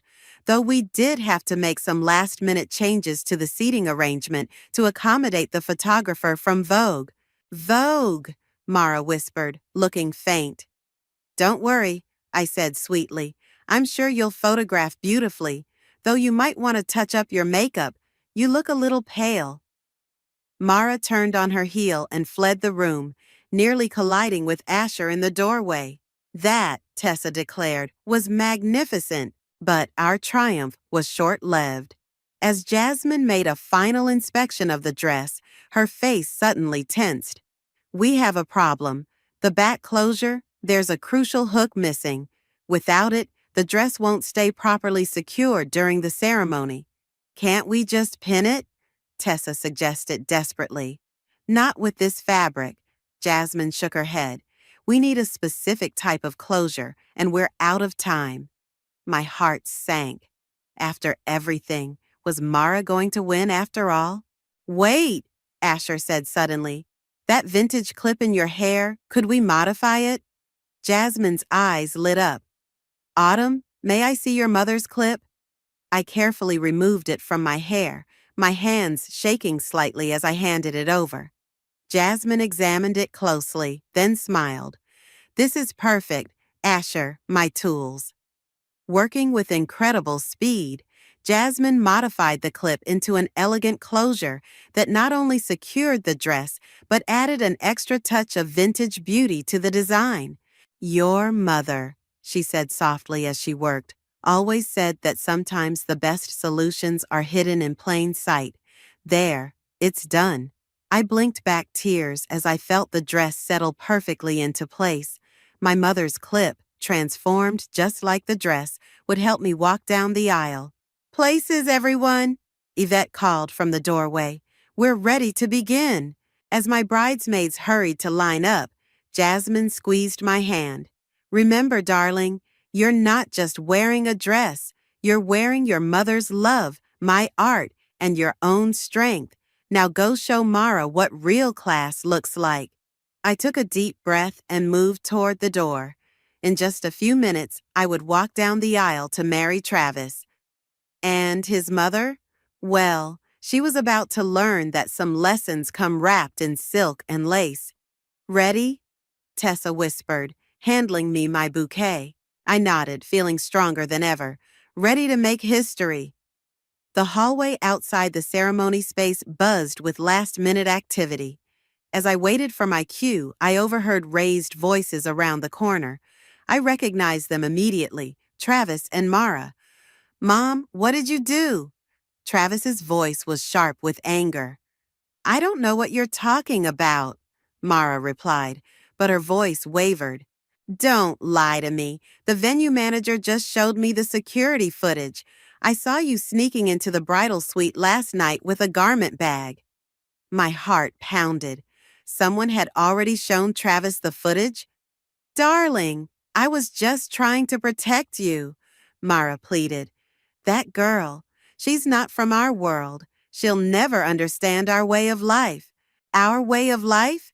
Travis's laugh was bitter. You mean looking down on everyone else? Treating people like they're beneath us? That's not my way of life, Mom. That's yours. Everything I've done has been for you. No, Travis cut her off. Everything you've done has been about control, just like with Dad. The silence that followed was deafening. Don't you dare bring your father into this, Mara hissed. Why not? Isn't this exactly why he left? Because you tried to control every aspect of his life until he couldn't take it anymore? I pressed myself against the wall, hardly daring to breathe. In 3 years, Travis had never spoken about his father's departure. Your father was weak, Mara spat. He chose to walk away from everything we built. No, Mom. He chose freedom over your manipulation. And if you don't stop this now, if you don't accept Autumn and treat her with respect, you're gonna lose me too. Footsteps approached, and I quickly moved away from the wall, pretending to adjust my dress. Travis rounded the corner, stopping short when he saw me. Autumn, he breathed, taking in the dress. You look incredible. You're not supposed to see me before the ceremony, I said softly. He stepped closer, his eyes suspiciously bright. I'm so sorry about my mother. I had no idea she would. Hey, I touched his cheek. This isn't your fault. But it is. I should have seen it coming. I should have protected you. Travis, I met his eyes. I don't need protection. What I need is a partner who stands by me, and that's exactly what you just did. A throat cleared behind us. Jasmine stood there, looking elegant and authoritative. As touching as this is, we have a wedding to start. Travis, your place is at the altar. Autumn, let's get you in position. As Travis reluctantly headed toward the ceremony space, Jasmine adjusted my dress one final time. The photographers are ready. Mara won't know what hit her. I heard everything, I whispered, about Travis's father. Ah, yes, Jasmine nodded. Robert Garcia, a good man who finally had enough of Mara's games. Sometimes the kindest people take the longest to reach their breaking point. The wedding march began to play softly. That's your cue, Jasmine said, stepping back. Show them what real grace looks like. I took my position, clutching my bouquet. Through the doors, I could see the packed ceremony space, cameras discreetly positioned to capture every moment. Mara sat in the front row, her face a mask of barely contained fury. The doors opened fully, and every head turned. I heard the collective gasp as people took in the dress. Out of the corner of my eye, I saw the photographers' cameras clicking rapidly, but my focus was entirely on Travis, standing at the altar with tears in his eyes and the proudest smile I'd ever seen. Each step down the aisle felt like a victory. The dress moved like liquid silver, my mother's transformed clip securing everything perfectly. As I passed Mara, I caught her eye and gave her my sweetest smile. You look beautiful, Travis whispered as I reached him. Thanks to your mother, I whispered back, just loud enough for Mara to hear. If she hadn't helped create this situation, I never would have had the chance to wear a Jasmine Clark original. I suppose we should thank her. From her seat, Mara's face turned an interesting shade of purple. But as the officiant began to speak, I noticed something else. Behind her carefully maintained facade, there was fear. She was finally realizing that her actions hadn't just failed to humiliate me, they had backfired spectacularly, and we were just getting started. The ceremony began, but this was more than just a wedding now. It was a statement about standing up to bullies, about rising above pettiness, and about the way karma sometimes arrives wearing couture. The ceremony flowed perfectly into the reception, where the real show was about to begin. As Travis and I made our entrance into the beautifully decorated hall, the photographer from Vogue approached us. Mrs. Garcia, she addressed me, deliberately using my new surname. Would you mind if we did a special feature on your dress? It's causing quite a buzz already. Of course, I smiled, catching Mara's expression darkening from across the room, though the real story behind it is quite interesting. Oh? The photographer leaned in, pen poised over her notebook. Yes, you see, my original dress mysteriously disappeared this morning, but then something magical happened. Autumn, Mara interrupted, appearing suddenly at my side. Perhaps this isn't the best time for interviews. Nonsense! Jasmine's voice rang out as she joined our group. Every bride should share her special story, especially when it involves one of my emergency wedding dress rescues. The photographer's eyes widened. Jasmine Clark, you designed this dress? In record time, too. Jasmine nodded. Though we should really thank Autumn's mother-in-law. If she hadn't created such an urgent situation, we might never have collaborated on this piece. What exactly do you mean by urgent situation? The photographer asked, scribbling furiously. Mara's face paled. I'm sure no one wants to hear about boring wedding day mishaps. Oh, but they do, Tessa chimed in, smartphone in hand. In fact, the video of you sneaking into the bridal suite last night is already getting attention on social media. Video? Mara choked out. The venue's security footage, Travis said coldly. Very clear quality, actually. The photographer was practically salivating. So this was more than just a last-minute dress change? Actually, I said sweetly, it's a beautiful story about overcoming adversity, about how sometimes when people try to tear you down, fate sends you angels instead. I gestured to Jasmine. Would you like to hear about my mother's connection to Jasmine Clark? Don't you dare, Mara hissed under her breath. Is there a problem, Mara? I asked loudly enough for nearby guests to turn their heads. You seem upset, almost as upset as when you discovered your plan to humiliate me backfired. The photographer's pen flew across her notebook. Mara looked around desperately, realizing she was trapped in a situation of her own making. I need some air, she stammered, turning to flee. Before you go, Jasmine called after her, you should know that this dress will be featured in our upcoming collection. We're calling it the Phoenix, beauty rising from attempted destruction. Poetic, isn't it? Mara froze mid-step, her shoulders stiffening. Oh, and Mara, I added, the original dress you took, it was a decoy.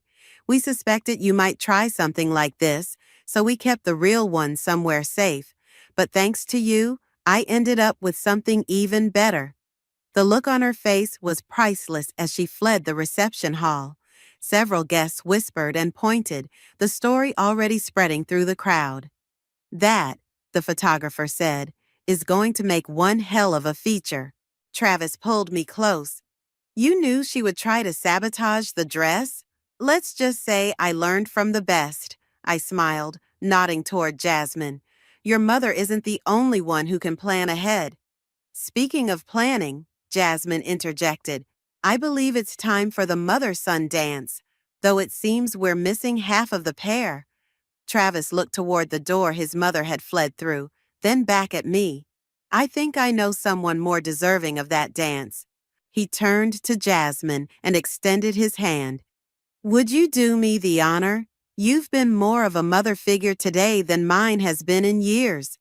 Jasmine's composed facade cracked slightly, genuine emotion showing through. I would be delighted. As they moved to the dance floor, Tessa appeared at my side. Mission accomplished? Almost, I said, watching Travis and Jasmine dance while photographers captured the moment. But I think Karma has one more surprise in store for Mara. What do you mean? I smiled, thinking of the envelope in my purse, the one containing a letter from Travis's father that had arrived this morning. Let's just say the universe has perfect timing.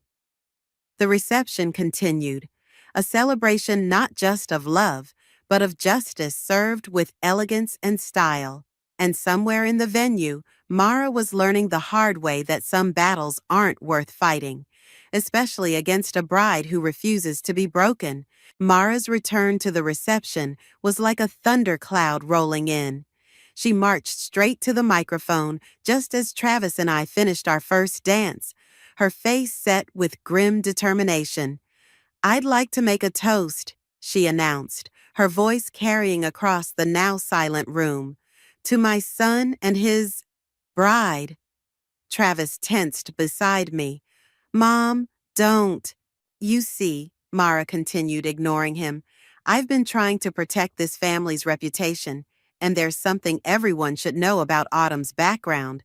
"Actually," I cut in, reaching for my purse, "before you continue, there's something you might want to read first." I pulled out the envelope I'd been saving.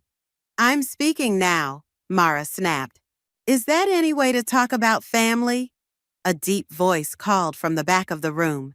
The crowd parted, and there stood Robert, Travis's father, looking distinguished in a perfectly tailored suit.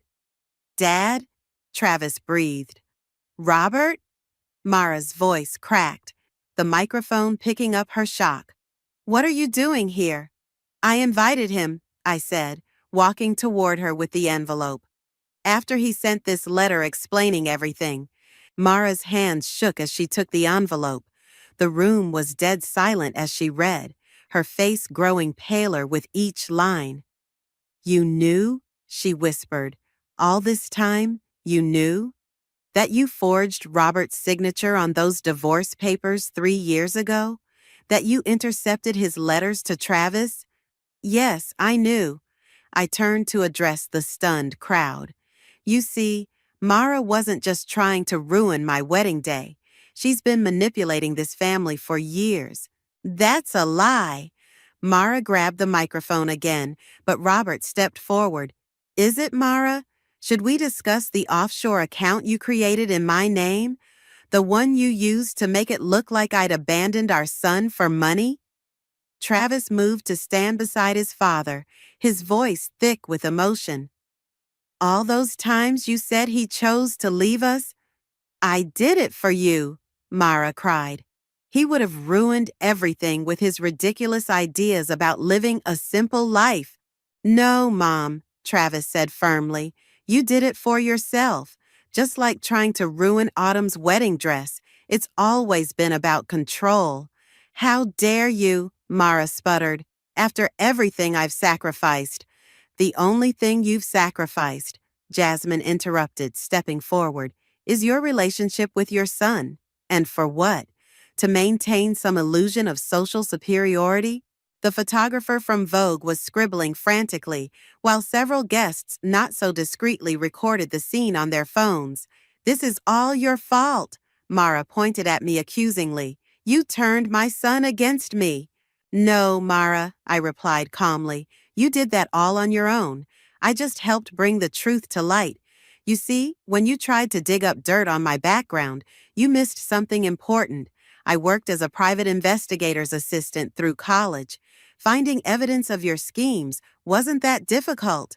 Mara's face contorted with rage. She lunged forward, but Tessa was quicker, accidentally on purpose spilling a full glass of red wine down the front of Mara's designer dress. "Oops," Tessa said innocently. "How clumsy of me." "Security," Yvette called out smoothly. "I believe Mrs. Garcia needs some assistance finding the exit." As 2 security guards approached, Mara looked around wildly, finally realizing she had lost everything: her control, her reputation, and most importantly, her son's trust. "Travis," she pleaded one last time, "you can't believe these lies." "They're not lies, Mom. I've seen the evidence." He turned to his father. "Dad, I think we have a lot to talk about." "We do, son," Robert agreed, placing a hand on Travis's shoulder. "Starting with my real reason for stepping back from the family business, which your mother conveniently forgot to mention involved starting a charitable foundation." As security escorted a protesting Mara out, the tension in the room broke. Guests began talking excitedly, the story spreading like wildfire.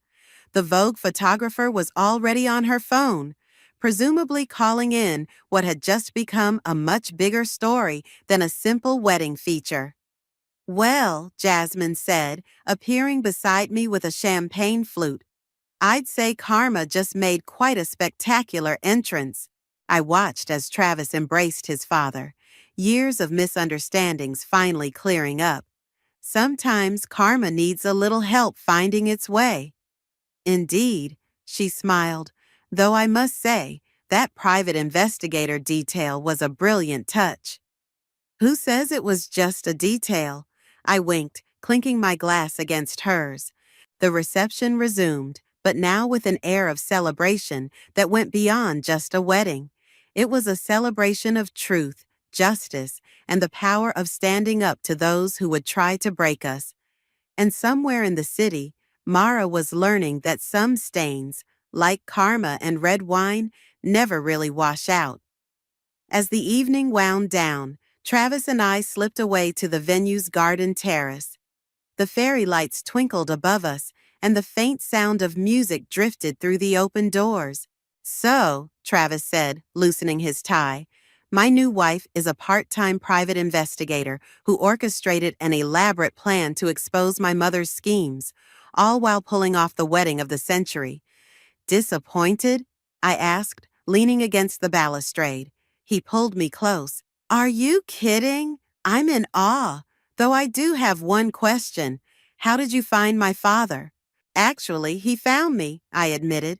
"Remember that charity gala last month? He was there, saw our engagement announcement in the society pages. He reached out, and once we started talking," I shrugged. "The pieces fell into place." "And the security footage of Mom stealing the dress? Yvette's idea. She had a feeling Mara might try something dramatic."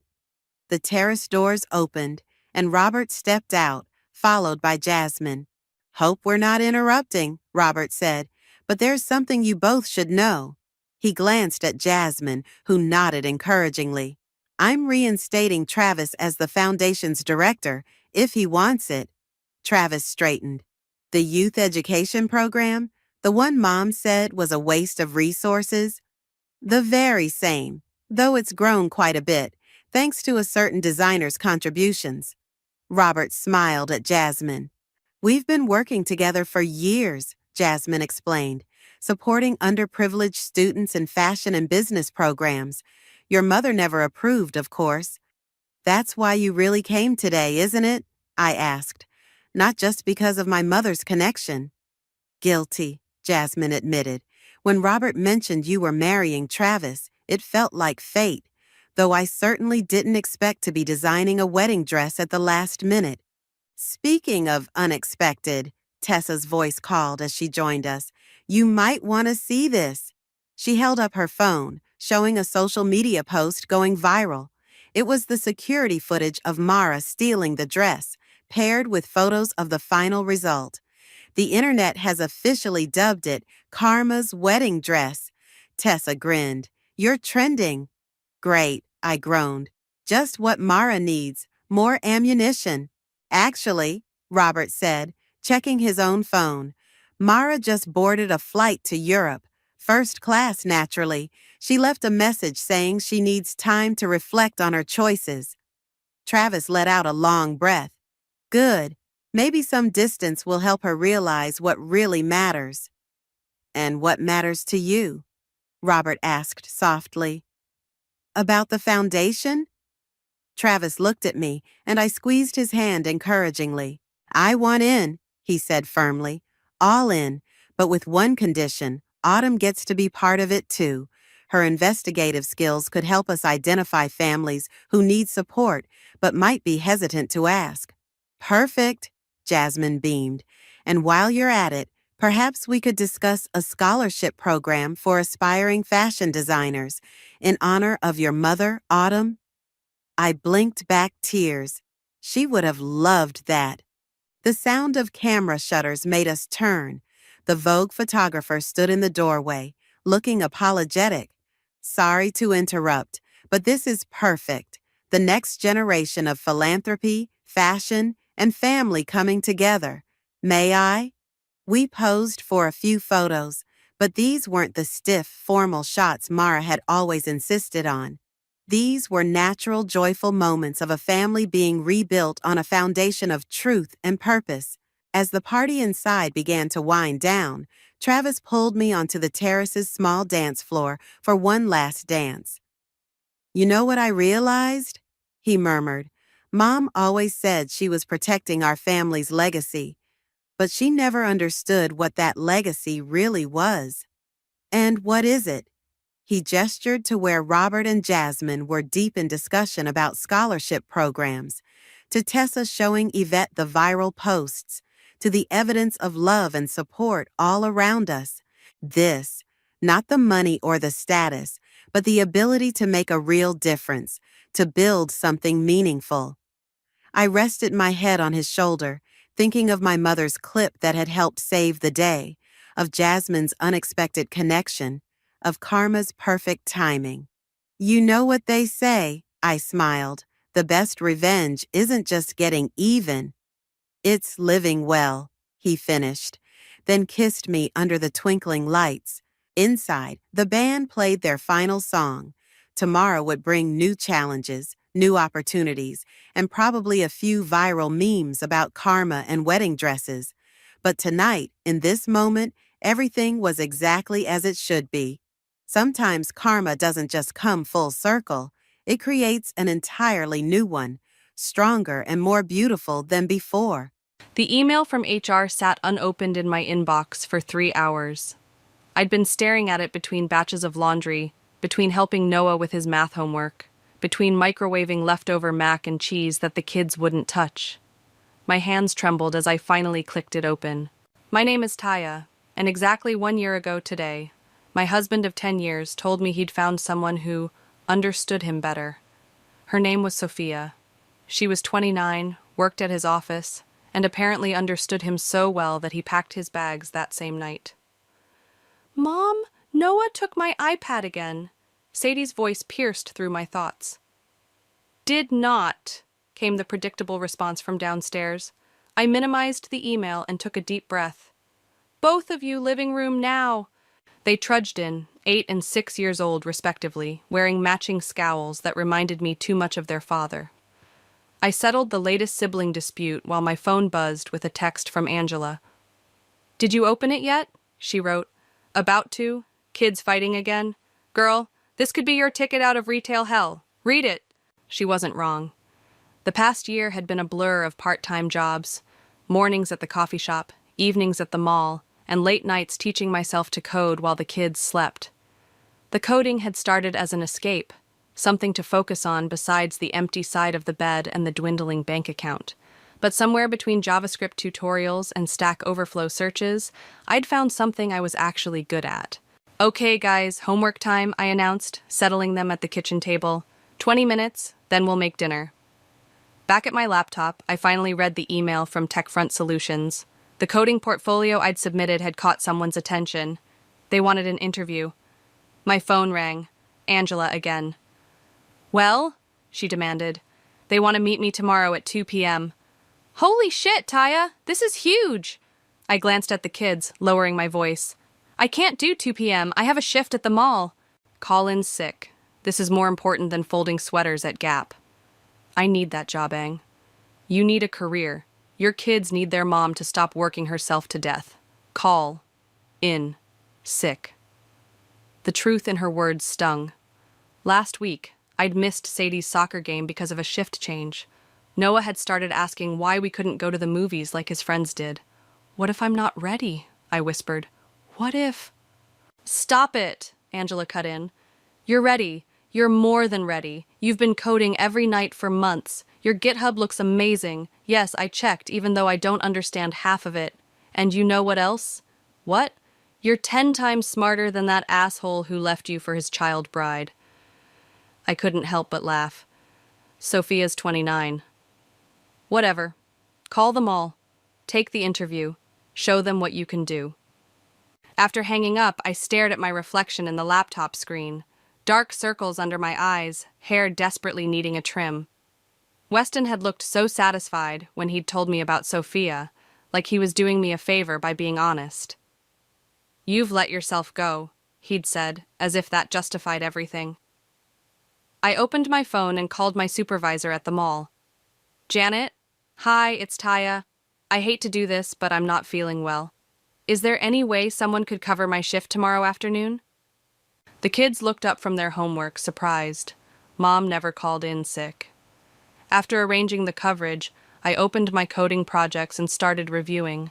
The familiar syntax brought a calm I hadn't felt all day. In the code, everything made sense. Everything had a solution. "Mom?" Sadie appeared at my elbow. "Can we have pizza tonight?" I should say no. The budget was tight, and we had perfectly good leftovers. "You know what? Yes, we can have pizza." Their cheers made me smile. I closed my laptop and pulled them both into a hug, breathing in the scent of their shampoo and the lingering sweetness of their afternoon snacks. "Mom's got a big day tomorrow," I told them. "Want to help me pick out what to wear?" As we raided my closet, pulling out the few professional pieces I'd kept from my married life, I felt something shift inside me. The email wasn't just an interview invitation. It was a lifeline, a chance to show my kids, and myself, that rock bottom wasn't our final destination. "This one," Sadie declared, holding up my navy blazer. "You look like a boss in this one." Out of the mouths of babes. "You know what, sweetie? I think you're right." "Tell me about your experience with full-stack development," Hugo said, leaning back in his chair. His office overlooked the city, all glass and modern furniture, nothing like the fluorescent-lit mall where I'd spent my mornings. I took a deep breath, remembering Angela's pep talk. "I've built several applications from scratch, focusing on React for the front end and Node.js for the back end. My latest project was a scheduling system for small businesses that—" "I've seen it," he interrupted, tapping his tablet. "Clean code, intuitive interface. What interests me is how you learned all this in less than a year." "Necessity," I answered honestly. "When my husband left, I needed a way out of retail. Coding gave me that focus." Hugo's expression softened slightly. "And the determination to learn while raising 2 kids alone? They're my motivation. Every line of code is one step closer to giving them the life they deserve." He nodded, standing up. "Welcome to TechFront, Taya. Vivienne will show you around." Just like that, my life changed. Vivienne turned out to be a tall woman with silver-streaked hair and a no-nonsense attitude. "First rule," she said as we walked through the open office space. "No overtime unless absolutely necessary. We value work-life balance here." I almost laughed. Work-life balance? I've been working 2 jobs and learning to code at midnight. This feels like a vacation. Trust me, it won't for long. We're growing fast, and there are rumors of a major merger. She stopped at an empty desk. "This is you. Team meeting in 10 minutes. Ready to dive in?" The next few weeks passed in a blur. During the day, I immersed myself in code reviews and development sprints. At night, I helped with homework and tried to maintain some semblance of normal family life. "Mom, you look different," Sadie said one evening as I made dinner. Actual home-cooked dinner, not microwaved leftovers. "Different how?" "Happier," she decided, setting the table without being asked. "And you're home more." The doorbell rang before I could respond. Angela burst in, waving her phone. "Have you seen the news?" "What news?" "TechFront is merging with Global Tech. It's all over the business sites." My stomach dropped. Global Tech, Weston's company. "Are you sure?"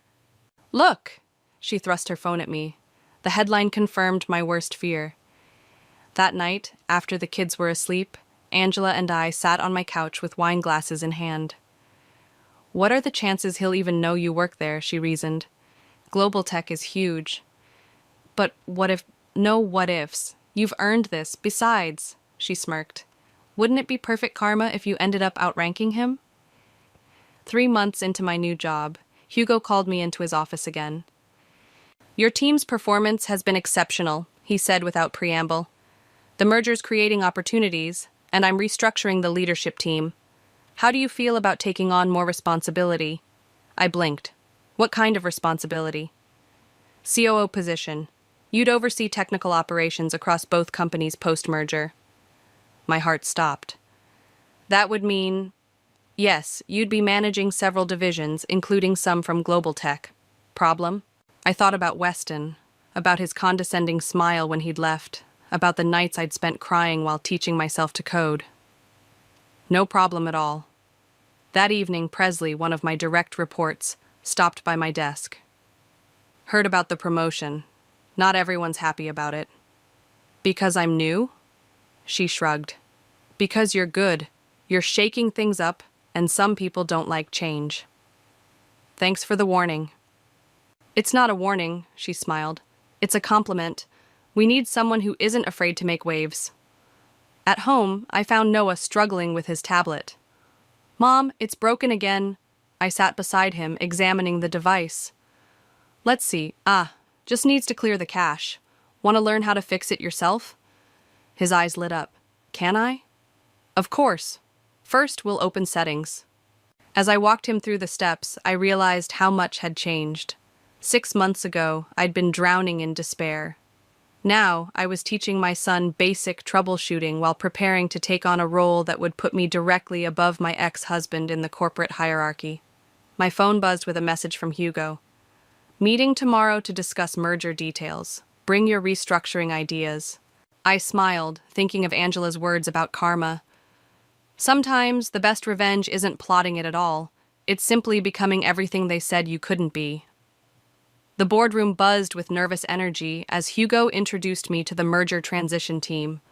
Our new COO will oversee the technical integration of both companies, he announced, gesturing for me to take the floor. I stood, smoothing my blazer, the same one Sadie had picked for my interview. Let's talk about optimization, I began, clicking through my presentation. Our first priority is identifying redundancies and streamlining operations across all divisions. A hand shot up from the global tech side. What exactly do you mean by redundancies? Some departments are underperforming, I replied, pulling up a chart. Particularly in the legacy systems division. Weston's division. I hadn't seen him yet. He was based in another office, but I knew his team's metrics. They were abysmal. After the meeting, Vivian caught up with me in the hallway. That was bold, targeting the legacy division right out of the gate. The numbers don't lie, I said, checking my phone. A text from the kid's sitter. Noah has a fever. Everything okay? Vivian asked. My son's sick. I need to... Go, she insisted. I'll handle the afternoon meetings. At home, I found Noah curled up on the couch, his normally energetic face flushed with fever. Mommy, he mumbled as I pressed a cool cloth to his forehead. I'm here, baby. I kicked off my heels and settled beside him. Want to watch a movie? He nodded weakly, snuggling closer. As we watched his favorite superhero film, my phone kept buzzing with emails about the merger. I ignored them all. The next morning, after a sleepless night of fever watches, I dropped a recovered Noah at school and headed to the office. Presley was waiting at my desk. You need to see this, she said, handing me a tablet. The Legacy Division's response to your presentation. I scrolled through their defensive justification for their poor performance. At the bottom was a familiar signature, Weston, Division Director. They're claiming our metrics are skewed, Presley continued. But I double-checked everything. They're just scared. Good, I muttered, then caught myself. I mean, fear can motivate change. There's something else. Presley lowered her voice. Rumor has it their director is coming to headquarters next week to challenge the numbers in person. My stomach clenched. Next week? Tuesday. Want me to sit in? I shook my head. I can handle it. That evening, I called Angela. He's coming here, I said as soon as she answered. To my office, to challenge my authority. Perfect, she exclaimed. This is your moment. My moment to what? Reveal that his ex-wife is now his boss? That seems deliciously karmic, because it is. I sighed, watching Sadie help Noah with his reading across the room. What if I'm letting this get too personal? Honey, he made it personal when he walked out on you and the kids. You're just doing your job. Extremely well, I might add. Later that night, I received an email from Hugo. Board wants accelerated timeline on restructuring. Need comprehensive plan by end of month. I opened my laptop and pulled up the legacy division's files. Weston's team wasn't just underperforming, they were actively resistant to change. Their systems were outdated, their processes inefficient, and their costs excessive. My phone pinged with a calendar invite. Tuesday, 10 a.m., Legacy Division Performance Review. As I stared at the invite, another email arrived, this one misdirected from Global Tech's internal system. The sender, Sophia. The recipient, Weston. Baby, I know you're stressed about the merger, it read. But maybe this is a sign. You've been talking about wanting a change anyway. We could finally move away, start fresh. I closed the email quickly, feeling like I'd glimpsed something I shouldn't have. But the words stuck with me. Weston was unhappy? Thinking of leaving? The thought brought an unexpected smile to my face. Mom? Sadie's voice pulled me back to reality. Can you help me with my science project? We're supposed to make a volcano. I closed my laptop. Of course, sweetie. Let me guess. Baking soda and vinegar? As we gathered supplies from the kitchen, I realized something. A year ago, I would have been devastated to learn Weston was planning another escape. Now? Now I was planning something of my own. My phone buzzed again. Vivian. Teams behind you on the restructuring. Let's show them what real leadership looks like. I texted back. Tuesday will be interesting. Then I turned back to my daughter and our volcano, pushing thoughts of Tuesday aside. The explosion would come soon enough. Tuesday arrived with the weight of an oncoming storm. I stood in the elevator, watching the numbers climb, when a familiar cologne hit me before I saw him. Weston stepped in, his eyes fixed on his phone. Good morning, I said quietly. He looked up, did a double take, and nearly dropped his device. Taya, what are you? The elevator dinged. I stepped out first. Fourth floor meeting? Yes, but follow me. I led the way to the conference room, aware of his confusion radiating behind me.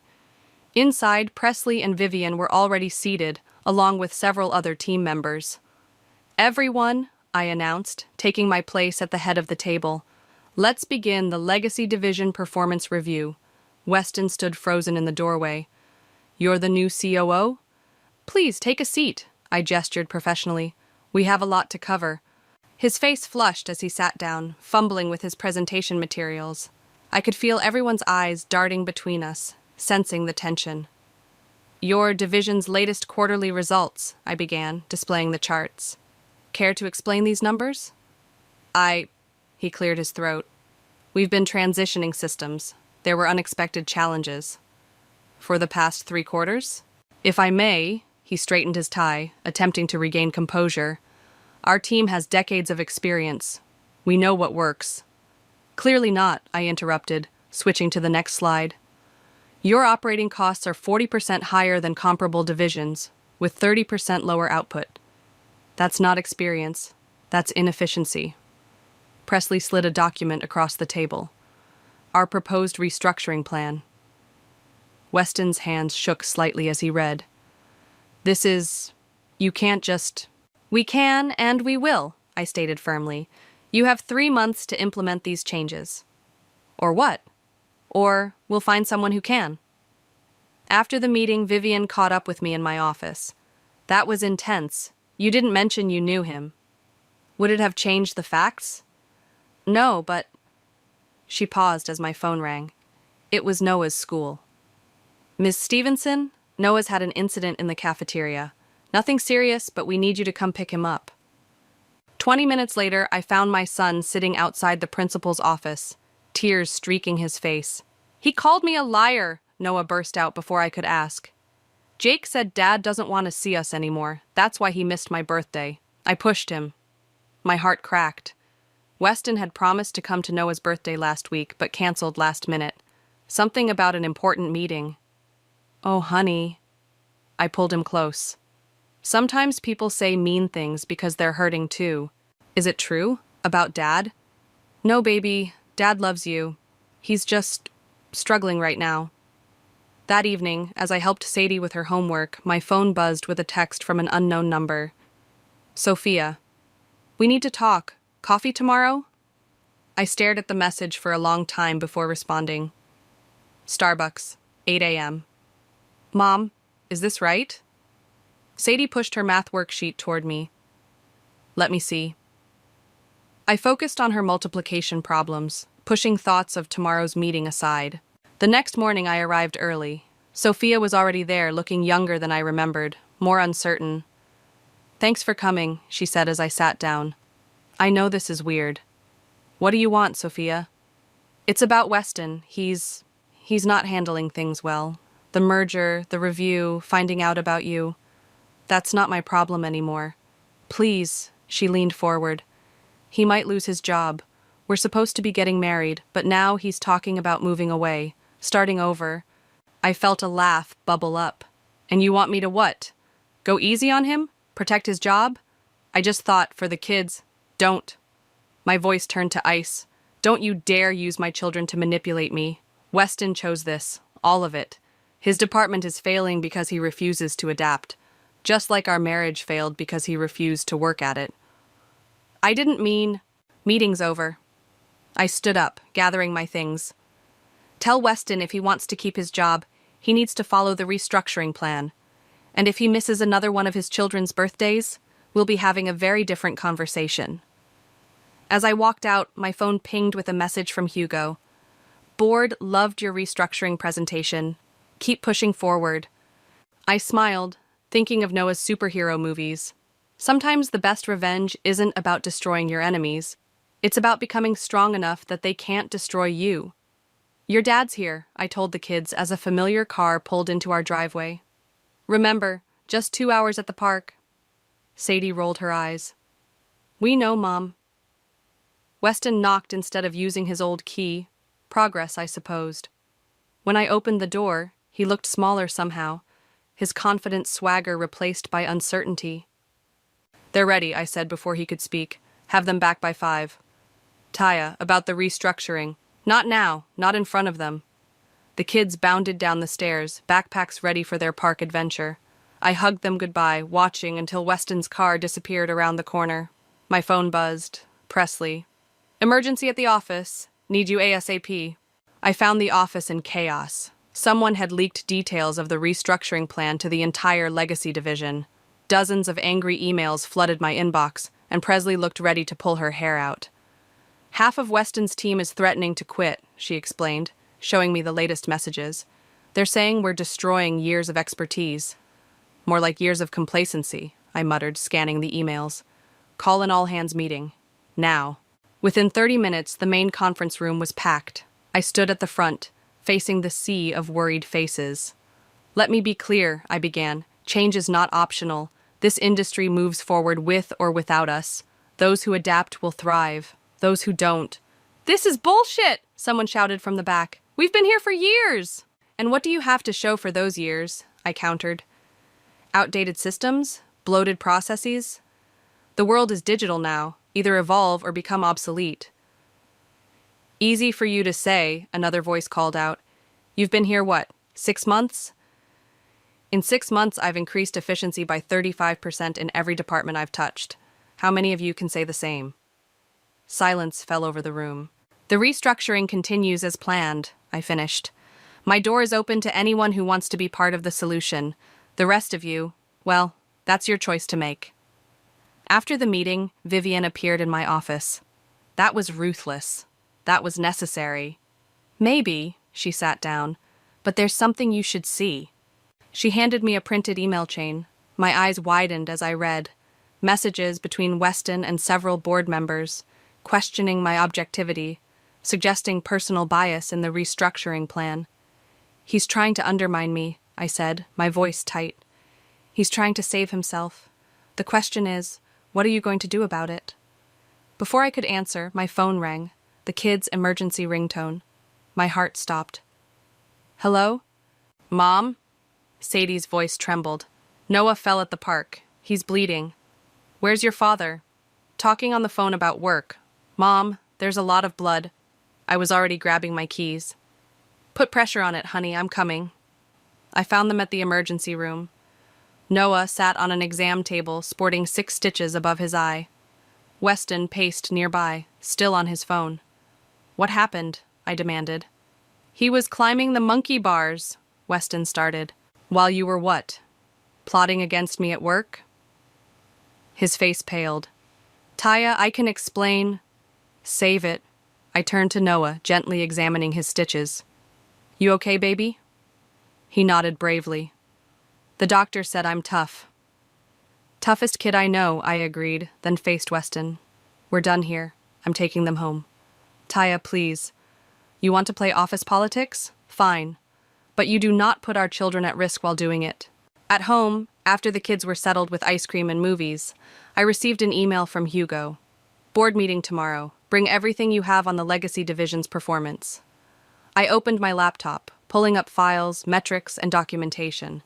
If Weston wanted a war, I'd give him one. But I'd fight it my way, with facts, figures, and irrefutable evidence of his division's failures. My phone lit up with a text from Angela. "Heard about Noah. Need backup?" "No," I replied, "but I might need a witness when I destroy his father's career tomorrow." "That's my girl. Want me to take the kids after school?"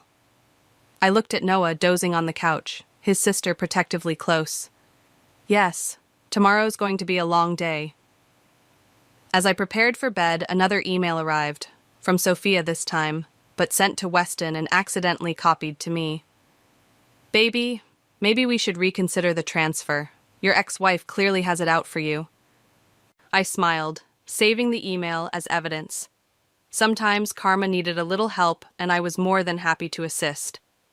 The board meeting room felt like a courtroom, with Hugo at the head table and 12 pairs of eyes fixed on me. Weston sat across the room, Sophia surprisingly present beside him. She wouldn't meet my gaze. "Let's address the elephant in the room," Hugo began. "Weston has raised concerns about potential personal bias in our restructuring plans. Taya, your response?" I stood, connecting my laptop to the projector. "I'll let the data speak for itself." The first slide appeared, a devastating comparison of division performances. "These aren't my numbers," I explained. "These are independently audited figures spanning the past 3 years." "That's not the point," Weston interrupted. "This is clearly personal." "Personal?" I clicked to the next slide. "Like missing your son's birthday for a meeting that, according to the company calendar, never existed? Or being on your phone discussing office politics while our child needed emergency stitches? That's not fair." "What's not fair," I continued, "is watching talented team members stagnate under leadership that refuses to innovate." I distributed folders to each board member. "These are resignation letters from 6 of your top developers, all citing resistance to necessary technological updates." Sophia touched Weston's arm as he started to respond, but he shrugged her off. "You're trying to destroy everything I've built," he accused. "You're doing that yourself." I pulled up an email on the screen. "This was sent to your team last month, explicitly instructing them to ignore the new implementation protocols." The board members leaned forward, reading. Hugo's expression darkened. "That's a private communication," Weston protested. "Nothing is private when it violates company policy." I turned to the board. The Legacy Division isn't failing because of personal vendettas. It's failing because its leader is more interested in maintaining control than adapting to change. Sophia suddenly stood up. "This isn't right. Tell them, Weston." "Tell them what?" he snapped. "About the job offer in Seattle. About how you've been planning to leave anyway." The room fell silent. Hugo raised an eyebrow. "Is this true?" Weston's face reddened. I was exploring options. "While actively undermining our restructuring efforts," I finished, "putting both the company and your team at risk." "I think we've heard enough," Hugo announced. "Weston, please wait outside while we discuss this matter." As Weston and Sophia left, I caught a glimpse of their expressions, his angry, hers disappointed. The sight brought no satisfaction, only a hollow feeling in my chest. 20 minutes later, Hugo called me to his office. "The board has decided to accelerate the restructuring," he said. "Weston will be offered a choice: accept a demotion or take a severance package. And if he fights it? The evidence is clear. He won't win." My phone buzzed. Angela. Kids are good. Noah's showing off his stitches like battle wounds. You okay? Before I could respond, there was a knock. Sophia stood in the doorway. Can we talk? She asked. Alone? Hugo nodded, leaving us. I'm sorry, she said immediately. About everything. The park incident, the undermining, all of it. Why are you telling me this? Because you should know. He did the same thing to me that he did to you. Made promises, blamed others for his failures. Always had an escape plan ready. I sat down heavily. The Seattle job? Doesn't exist. It was just another fantasy he used to avoid responsibility. She smiled sadly. You're better at this than I ever was. Standing up to him, I mean. Practice makes perfect, I replied dryly. My phone buzzed again, Sadie this time. Mom, can we have pizza tonight? Noah says his stitches deserve pizza. Looking at the message, I felt the tension leave my body. This wasn't about Weston anymore. It never really was. I have to go, I told Sophia. My kids need me. Of course, she hesitated. For what it's worth, I'm ending things with him. I deserve better. Yes, I agreed. You do. On my way out, I passed Weston sitting alone in the hallway, head in his hands. For a moment, I remembered the man I'd married. Ambitious, charming, full of dreams. But that man had vanished long ago, replaced by someone I barely recognized. The HR team will contact you tomorrow, I said professionally as I walked past. Taya, wait. Goodbye, Weston. In my car, I finally replied to Angela. Kids still up for a sleepover? I need a pizza party with my favorite people. Already ordered. Extra cheese, just like Noah likes it. I smiled, starting the engine. Sometimes the best revenge isn't about winning or losing. It's about knowing exactly who you are and what matters most. And right now, what mattered most was waiting for me with pizza and battle stories about 6 brave stitches. He took the severance, Vivian announced, dropping into the chair across from my desk. Signed the papers this morning. I nodded, focusing on my laptop screen. And the team? Already responding well to the interim leadership. Presley's handling the transition beautifully. My phone lit up with a text from Weston. Need to talk about the kids. Coffee. Everything okay? Vivian asked, noticing my expression. Just loose ends to tie up. I texted back, pick them up from school today. We'll talk then. The school parking lot was quieter than usual when I arrived. Weston was already there, looking disheveled in a way I'd never seen before. No tie, wrinkled shirt, 3 days of stubble. Sophia left, he said as soon as I approached. I know.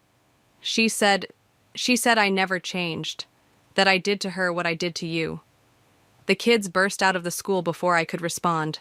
Noah spotted us first, his stitches now just a red line above his eye. Dad? Mom? His voice wavered with uncertainty. Hey, buddy, Weston knelt down. I owe you an apology. About the park, about your birthday, about a lot of things. Sadie hung back, watching with arms crossed, a miniature version of my own defensive stance. Are you moving to Seattle? She asked bluntly. Weston flinched. No, sweetheart. I'm staying right here. If that's okay with you guys. Why should we believe you? Her voice cracked slightly. I touched her shoulder. Sadie. No, she's right, Weston interrupted. I haven't given you any reason to trust me, but I'm asking for a chance to do better. Noah moved closer to his sister. You made Mom cry. A lot. I know. Weston's eyes met mine briefly. I made a lot of mistakes, but losing my job, losing Sophia, it made me realize what really matters. Ice cream, I said suddenly. What? 3 confused faces turned to me. Let's get ice cream. We can talk more there. At the ice cream parlor, watching the kids deliberate over flavors, Weston spoke quietly. I'm sorry, Taya, for everything. I'm not the one who needs to hear that anymore. I know, but they do, and I don't know how. Start by showing up, I said firmly. Not just when it's convenient. Every time you say you will. Build trust back one promise at a time. Like you did, with your new career. I did that for them, and for me. The kids returned with towering sundaes. Noah had chocolate sauce dripping down his chin within seconds. "Dad," Sadie said between bites, "if you're staying, will you come to my soccer game Saturday? I'll be there. Promise?" Her eyes narrowed. "Front row, with one of those embarrassing parent signs if you want." She almost smiled. Almost. Back at the school parking lot, Weston hugged the kids goodbye. "Saturday," he confirmed. "I promise." As he walked to his car, my phone buzzed. "Hugo, board wants to discuss expanding your role. Dinner meeting tomorrow?" "Everything okay, Mom?" Sadie asked as we drove home. "Better than okay," I assured her. "How about you?" She considered this. "I'm still mad at Dad. But? But maybe people can change, like you did." That evening, as I helped Noah with his reading, Angela called. "Heard Weston took the severance. How are you feeling?" "Surprisingly peaceful." "Really? No urge to gloat? No victory dance?" I watched Noah sound out a difficult word, his face scrunched in concentration. "The victory isn't in destroying him. It's in building something better from the wreckage." "When did you get so wise?" "Somewhere between learning Python and running a company. After putting the kids to bed, I sat on my back porch with a glass of wine. My phone lit up with an email from Presley. "Team morale at an all-time high.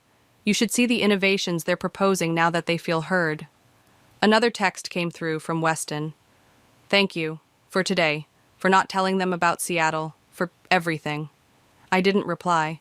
Some messages don't need answers. Some chapters need to close quietly. Instead, I opened my laptop and began working on tomorrow's presentation for the board. On my screen, lines of code merged with business projections, creating something new, something better, just like us.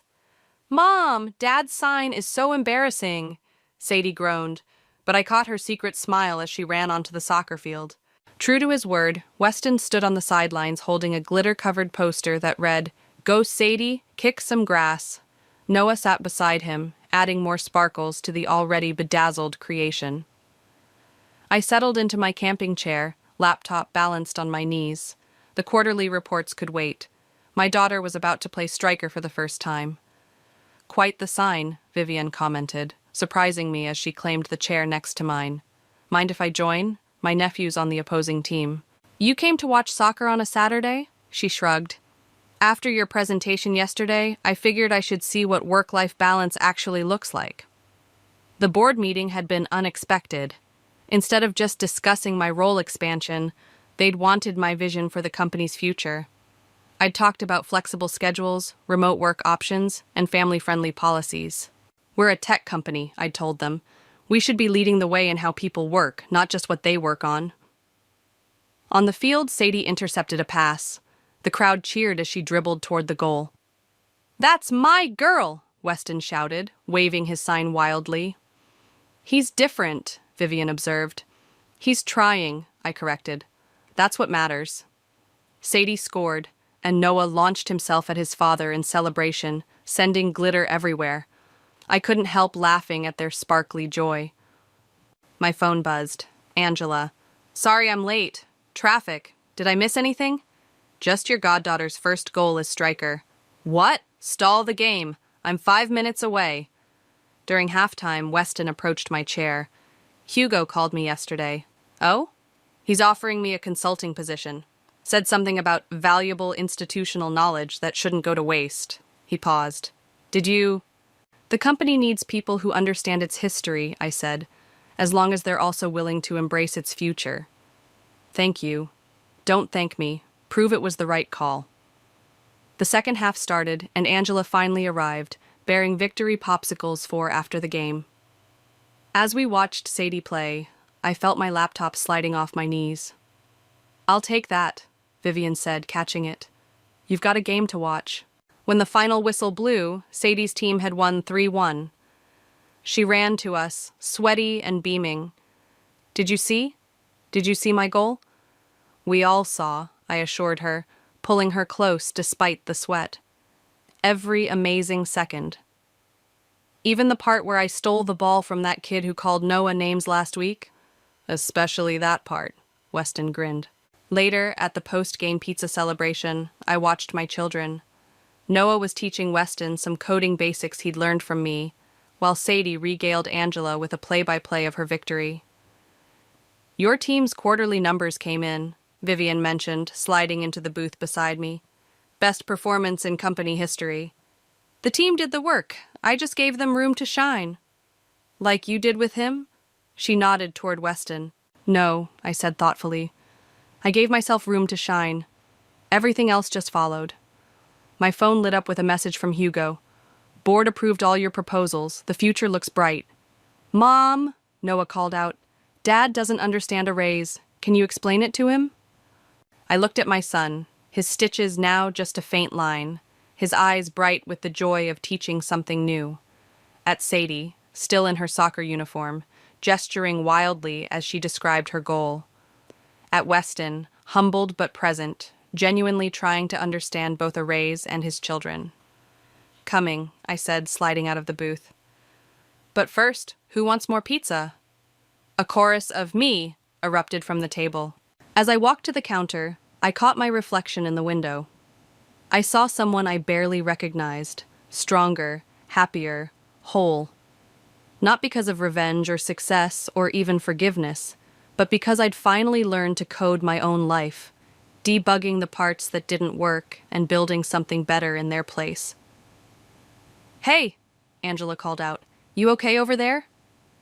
I turned back to my family, the one we'd rebuilt from the ground up with new functions and better protocols. "Never better," I replied. And for the first time in forever, it was absolutely true. The text message wasn't meant for me. That's how I discovered my husband was sleeping with my best friend. I'm Bethany, and until 3 minutes ago, I thought I had it all. A successful business partnership, a loving marriage of 8 years, and a tight-knit circle of friends. Amazing how one misplaced message can shatter everything you believe in. "Sorry, baby. Had to pretend to work late again. Beth bought it like always. See you at our spot in 30, eh?"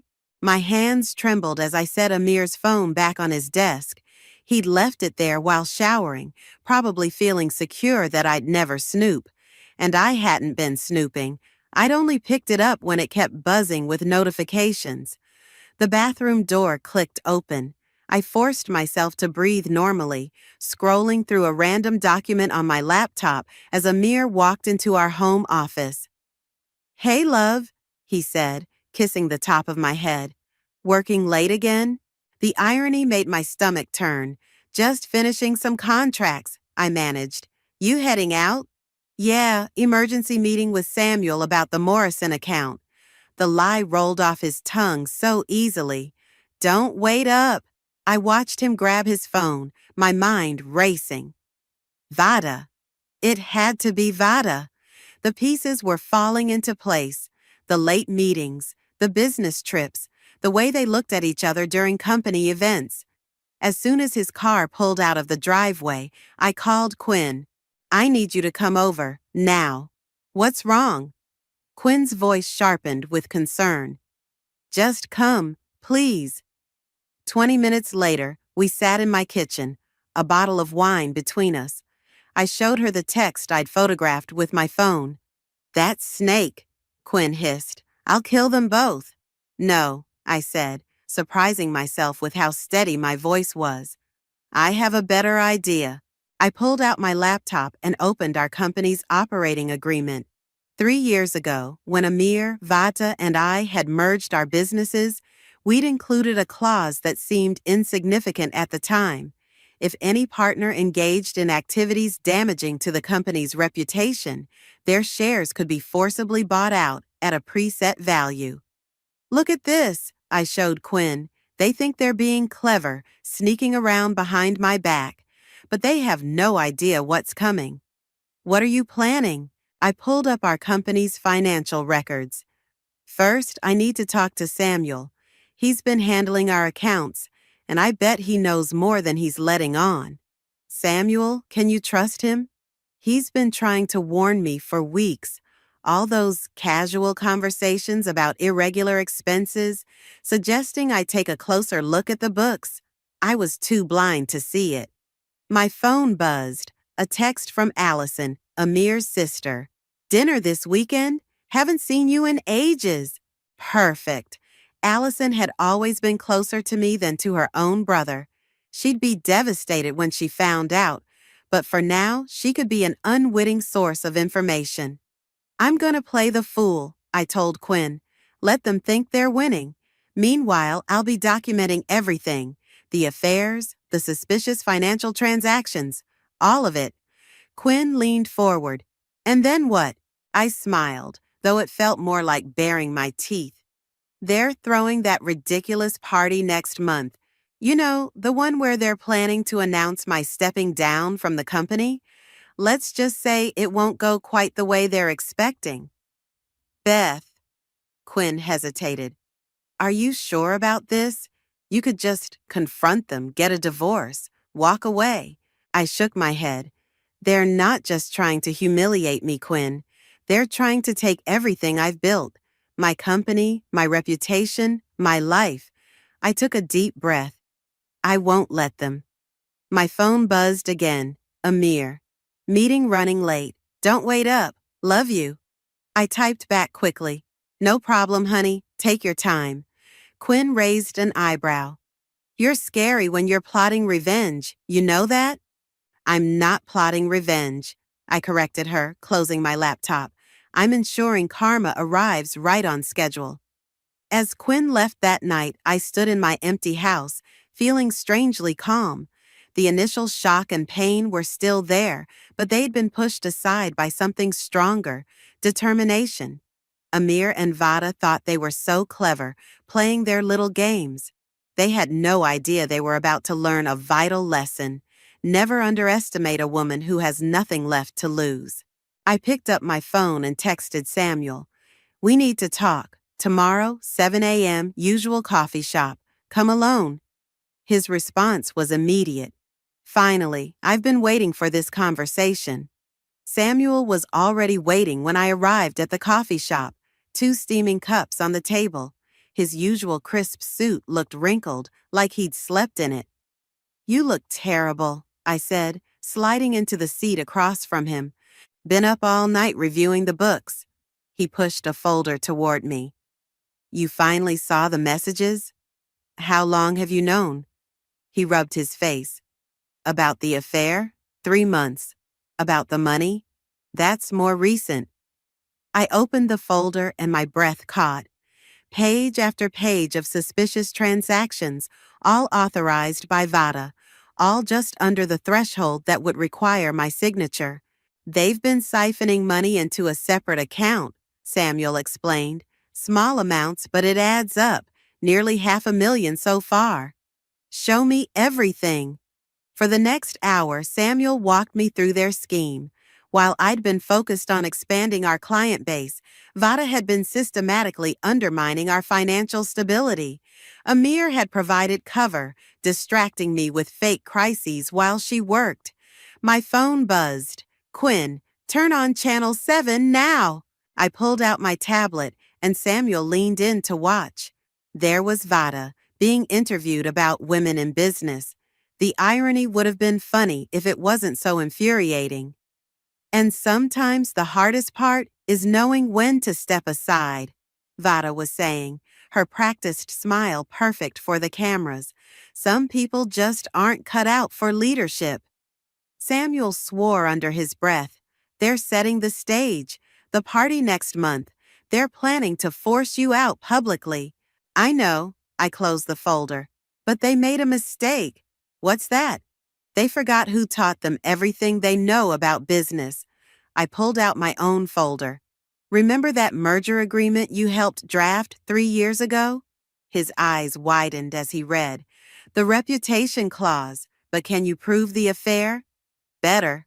I showed him my phone displaying a banking app. I can prove the embezzlement. Quinn's been tracking their private accounts. They've been careless.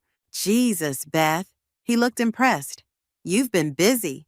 I learned from the best. Remember that hostile takeover case you handled last year? He grinned. The one where we caught the CEO. With his own paper trail, I finished. Exactly. My phone buzzed again. Amir. Lunch today? Miss you. I showed Samuel the message. They think they're so clever. What's your next move? First, I need to talk to Allison. She handles their personal investments. She just doesn't know she's been helping them hide money. Be careful, Samuel warned. One wrong move and they'll know you're on to them. Trust me, they won't suspect a thing. I stood up. I've got lunch with my loving husband to get to. At the restaurant, Amir was already waiting, looking perfectly put together in his designer suit. The sight of him made my stomach turn, but I smiled as I sat down. Sorry I'm late, honey. Got caught up with Samuel reviewing some contracts. Amir's fork paused halfway to his mouth. Samuel, what contracts? Oh, just routine stuff. I waved dismissively. Actually, I wanted to talk about the party next month. Vada mentioned wanting to make some kind of announcement. Did she? His voice was carefully neutral. I hadn't heard. I took a sip of water. Well, I was thinking of making an announcement of my own. What kind of announcement? It's a surprise. I smiled sweetly. But I think everyone will be very interested. For a moment, I saw fear flicker in his eyes. Then his phone buzzed, and I knew without looking who it was. Work? I asked innocently. Yeah, sorry. He was already standing. Rain check on lunch? This is urgent. Of course, honey. Give Vada my best. He froze for a split second before recovering. What makes you think it's Vada? Just a guess. She always seems to need you urgently these days. I watched him hurry away, then pulled out my phone to text Quinn. They're panicking.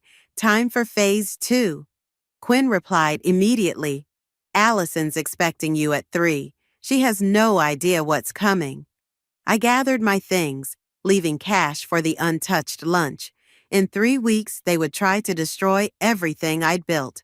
They thought they were the predators, but they were about to learn they were actually the prey. My phone buzzed one more time. Samuel, just found something else in the books. You're going to want to see this. I smiled. The pieces were falling into place perfectly. Sometimes karma needs a little help arriving on schedule, and I was more than happy to assist. Allison's penthouse office had a view of the city that usually took my breath away. Today, I barely noticed it. She was hunched over her desk, surrounded by investment portfolios, including the ones she managed for Amir and Vada. Beth! She jumped up to hug me. I've missed you. How are you holding up with all the company drama? Drama? I kept my voice carefully neutral. The restructuring? Amir mentioned you might be stepping back soon. She frowned, though he was weirdly vague about it. Actually, that's why I'm here. I sat down, pulling out the documents Samuel had given me. I need your expertise on something. Of course. What are sisters for? She beamed, reminding me why this was going to hurt so much. Allison had always treated me more like family than Amir ever had. These transactions, I spread the papers across her desk. What do you make of them? She studied them, her expression growing increasingly troubled. These are from accounts I manage, but I didn't authorize these transfers. No, I said softly. Vada did, using your credentials. What? She grabbed her laptop, fingers flying across the keyboard. That's impossible. Only I have access to... Oh, God. I watched as the color drained from her face. When did you last change your passwords, Allison? 6 months ago, when we updated our security protocols. She looked up, horror dawning. Amir helped me set up the new system, and now your credentials have been used to move money into offshore accounts. I slid another document across the desk. Accounts that, coincidentally, belong to your brother and his girlfriend. Girlfriend? Allison's voice cracked. What are you talking about? I pulled out my phone, showing her the text messages I'd photographed. I'm sorry, Allison. I really am. She read them, hands shaking. That son of a bitch. That absolute... She stopped, looking up sharply. They used my credentials. I could go to jail for this. No, I said firmly. You won't, because you're going to help me stop them. Her laugh was bitter. How? They've already moved the money. But they haven't spent it. I smiled. And more importantly, they haven't filed the paperwork for next quarter's taxes. Paperwork that requires your signature. Understanding dawned in her eyes. If I don't sign, their whole house of cards collapses. I leaned forward, but we need to time it right. My phone buzzed. Samuel. Meeting with board members set for party night. Everything in place. The party, Allison said, watching me text back. That's when they're planning to force you out, isn't it? That's what they think. I showed her the company agreement, but they forgot about this clause. And now, thanks to their creative accounting using your credentials, we can prove they've damaged the company's reputation. They'll lose everything, she whispered. They already decided to lose everything, I corrected her. They just didn't realize they'd be the ones paying the price. Allison stood up and walked to the window, staring out at the city. What do you need me to do? For now, nothing. Sign the tax documents like normal. But the night of the party, I handed her a USB drive. You'll know when to use this. She took it, her hand steady now. They're my family, Beth. And what am I? She turned, tears in her eyes but determination in her voice. You're my sister, the one who actually deserves the title. My phone buzzed again, Vada this time. Dinner tomorrow, need to discuss party details. I showed Allison the message. Looks like your brother's girlfriend wants to plan my farewell party. Go, Allison said. Let them think everything's fine. I'll handle things on my end. As I stood to leave, she grabbed my arm. Beth, make it hurt. I hugged her tightly. That's the plan. Outside, I texted Quinn. Allison's in. Everything's set. Quinn replied. Vada's been calling around, trying to get dirt on you. Should I be worried? Let her dig, I texted back. She won't find anything, but I found something very interesting in her past. What? Let's just say this isn't the first company she's tried to steal, but it will be the last. I got into my car, checking my calendar. 2 weeks until the party. 2 weeks until they tried to destroy me. 2 weeks until they learned what happens when you mistake kindness for weakness. My phone buzzed one last time. Amir. Working late again. Don't wait up. I smiled as I typed, No problem, honey. Sweet dreams. The pieces were all in place. Now it was just a matter of waiting for the right moment to strike. Dinner with Vada was an exercise in restraint. She sat across from me at her favorite upscale restaurant, sipping wine and discussing party details as if she wasn't sleeping with my husband. I was thinking we should invite the entire board, she said, scrolling through her phone. Make it a real celebration. Of what exactly? I asked innocently. She looked up, that practiced smile never wavering. Your years of service, of course. Everyone should hear about how much you've contributed. My phone buzzed under the table. Quinn, just got the files from Samuel. You need to see these now. Excuse me, I said, standing. Bathroom break. In the privacy of the restroom, I called Quinn. Remember how we wondered where Vada got her startup money? Quinn's voice was electric with excitement. Well, Samuel found her old business records. She did exactly this before, married her business partner, then tried to push him out of the company. Let me guess, it worked? Better. The guy disappeared, just vanished one day, leaving everything to her. The police investigated but couldn't prove anything. I felt a chill. Send everything to Allison. She'll know what to do with it. Back at the table, Vada was typing furiously on her phone. I caught a glimpse of Amir's name before she put it away. Everything okay? I asked. Perfect. She waved the waiter over. More wine? Actually, I had a question about the quarterly reports.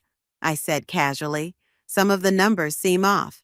Her smile flickered for just a moment. Oh? Probably nothing. I'll have Samuel look into it. Samuel? She set her glass down too hard. He's been asking a lot of questions lately. Has he? I hadn't noticed. My phone buzzed again. Samuel. Board meeting set for tomorrow. They're making their move early. Something wrong? Vada asked, watching my face. Not at all. I stood up. But I should go. Big day tomorrow, right? Her eyes narrowed slightly. Right. Outside, I called Samuel immediately. They're calling an emergency board meeting, he confirmed, trying to force a vote before the party. Perfect, I smiled into the phone. Is everything ready? Just got confirmation from the SEC. They'll be there. Good. And the other thing?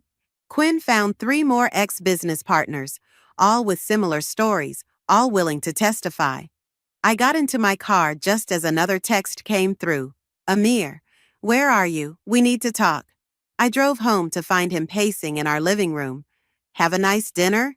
He asked, voice tight. Lovely. Vada sends her love. He flinched. Beth, we need to discuss the company's future. Funny, that's exactly what I was going to say.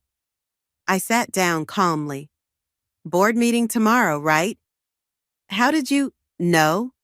I pulled out my laptop. The same way I know about these. I turned the screen toward him, showing the financial records. His face went pale. Those are confidential. So is my marriage, but that didn't stop you. Beth, save it. I stood up. See you at the meeting. My phone buzzed as I walked upstairs. Allison. SEC documents filed. Everything's ready.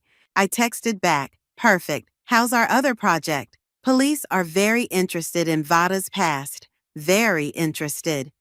In our bedroom, I packed a small bag while Amir shouted through the door. I had no intention of staying here tonight. Quinn was waiting at her place with wine and takeout. You should have seen his face, I told her, settling onto her couch. He actually thought I didn't know. Men always underestimate us, she said, pouring generous glasses.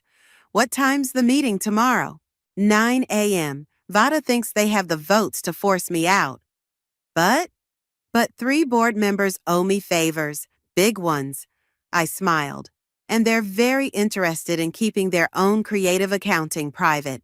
My phone lit up. Samuel. SEC agents confirmed for 9:30. Should be perfect timing. Quinn raised her glass. To karma. To karma, I agreed. And to always keeping receipts. Later that night, as Quinn slept on the couch, I sat on her balcony watching the city lights. Tomorrow would change everything. Amir and Vada thought they were about to win. They had no idea they were walking into their own destruction. My phone buzzed one last time. Vada. Looking forward to tomorrow. Time for some changes. I typed back. Me too. Time for everything to come out in the open. The pieces were set. The trap was ready. In less than 12 hours, they would learn the true cost of betrayal, and I would be there to watch them fall. The boardroom was silent except for the gentle hum of the air conditioning. I sat at my usual place, watching Amir and Vada exchange confident glances across the table. They thought this was their moment of triumph. Before we begin, I said pleasantly, I'd like to introduce some guests. The door opened. 2 men in suits entered, followed by Samuel and Allison. Who are they? Vada demanded, her smile slipping. SEC investigators, I replied. They're very interested in our company's financial records. Amir stood up so quickly his chair nearly toppled. This meeting is private. Sit down, Mr. Wade, one of the agents said. We have a warrant. The board members shifted uncomfortably. I could see the panic spreading across Vada's face as Samuel began distributing folders. What you're looking at, Samuel explained, is evidence of systematic fraud and embezzlement. These accusations are ridiculous, Vada snapped, but her hands were shaking as she opened the folder. Are they? Allison stepped forward. Because those transactions were made using my credentials that only 2 other people had access to. The color drained from Amir's face. Allison, what are you doing? The right thing. Finally. She turned to the board. My brother and Ms. Jenkins have been stealing from this company for months, and that's not all. I nodded to Samuel, who pulled up a presentation on the screen. This is interesting, he said, clicking through documents. Ms. Jenkins has quite a history of similar situations. 3 previous companies, 3 previous partners, all mysteriously pushed out or disappeared. You can't prove anything, Vada hissed, but the board members were already murmuring among themselves. My phone buzzed. Quinn, police just arrived, ready when you are. Actually, I said, standing up, we can prove everything, including the affair. Amir flinched. Beth, please. Save it. I turned to the board.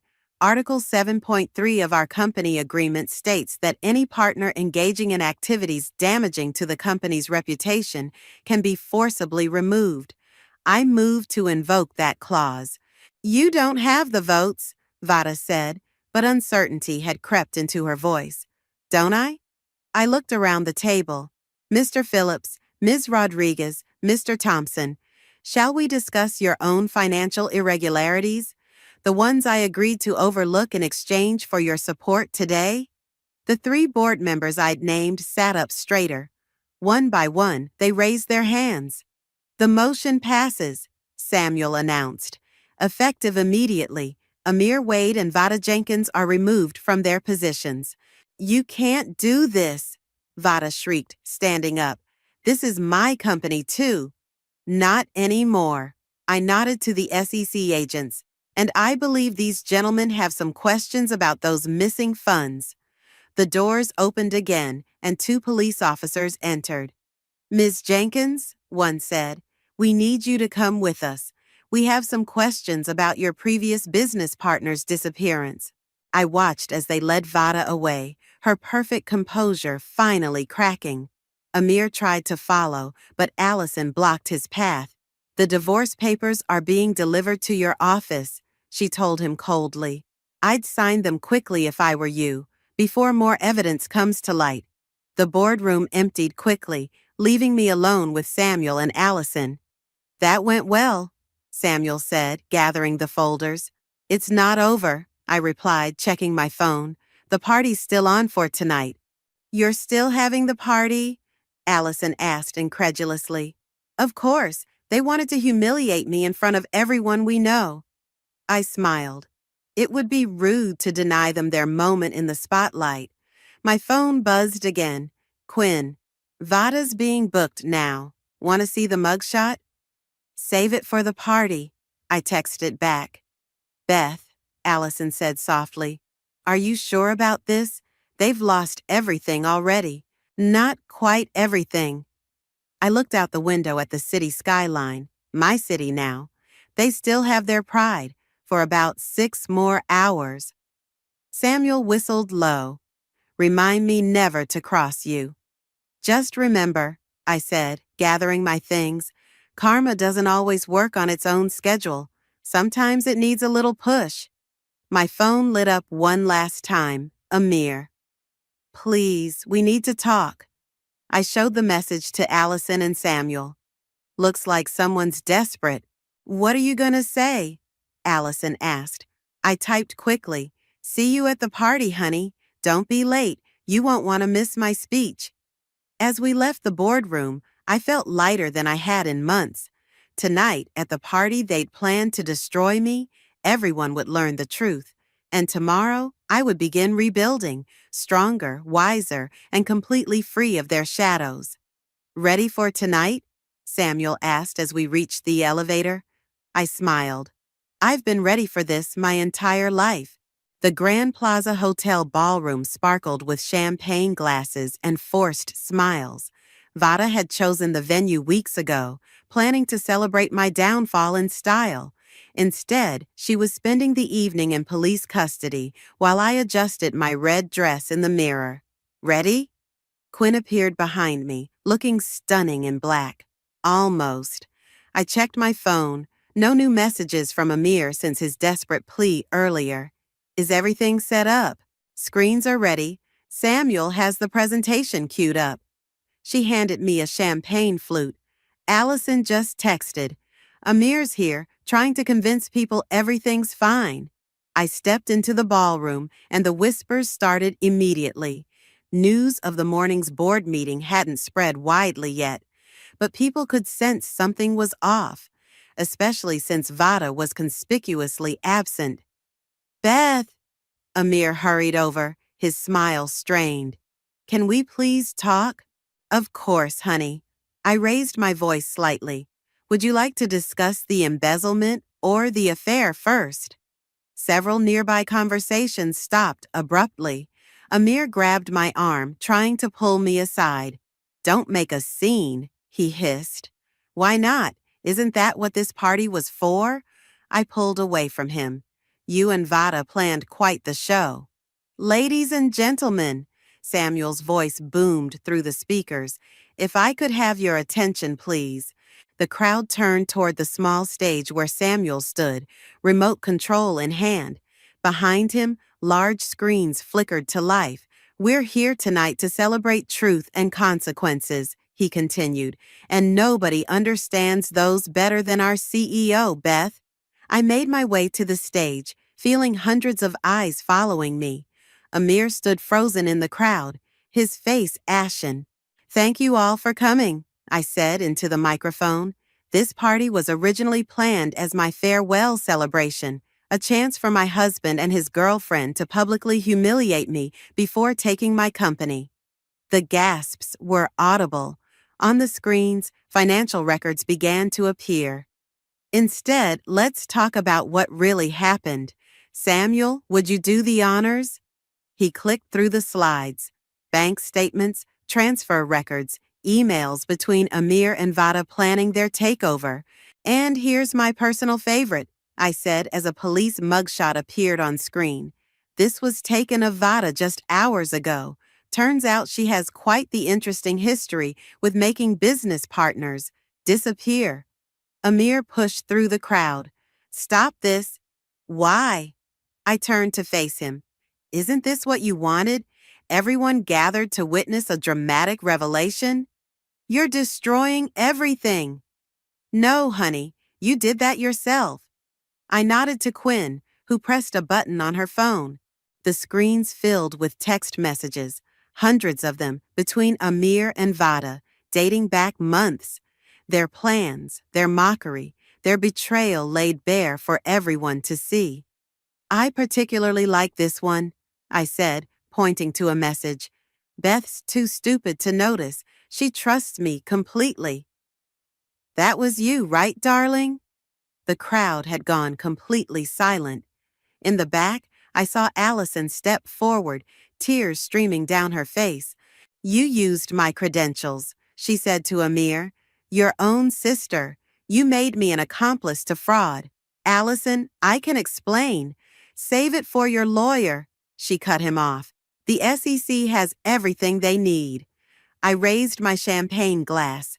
A toast to truth, to karma, and to never underestimating a woman with access to good lawyers and better friends. The screens changed one final time, showing the morning's board meeting results.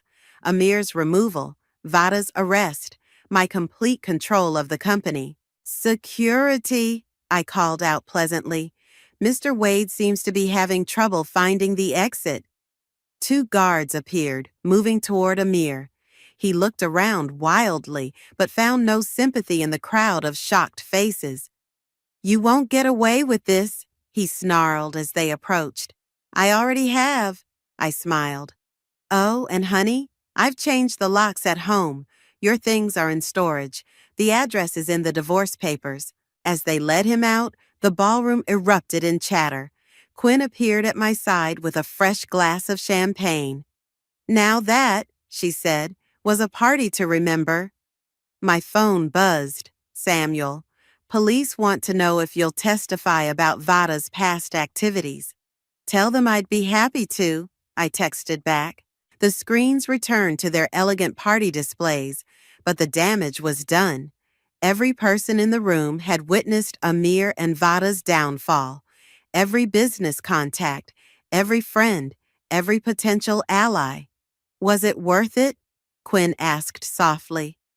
I watched as Allison hugged Samuel, both of them looking relieved and exhausted. Ask me tomorrow, I replied, raising my glass. Tonight we celebrate. The party continued, but it was no longer a farewell. It was a beginning. The morning after the party, I walked into my office to find it already occupied. Amir sat in my chair looking disheveled in yesterday's suit. Security breach in the executive suite, I said into my phone. Send backup. Wait, he held up his hands. 5 minutes, that's all I'm asking. You have 2. I stayed by the door, hand on the handle. Starting now. I can fix this, he said desperately. The board, the money, everything. Just call off the SEC. Interesting offer. I checked my watch. Considering Vada's preliminary hearing starts in an hour. His face crumpled.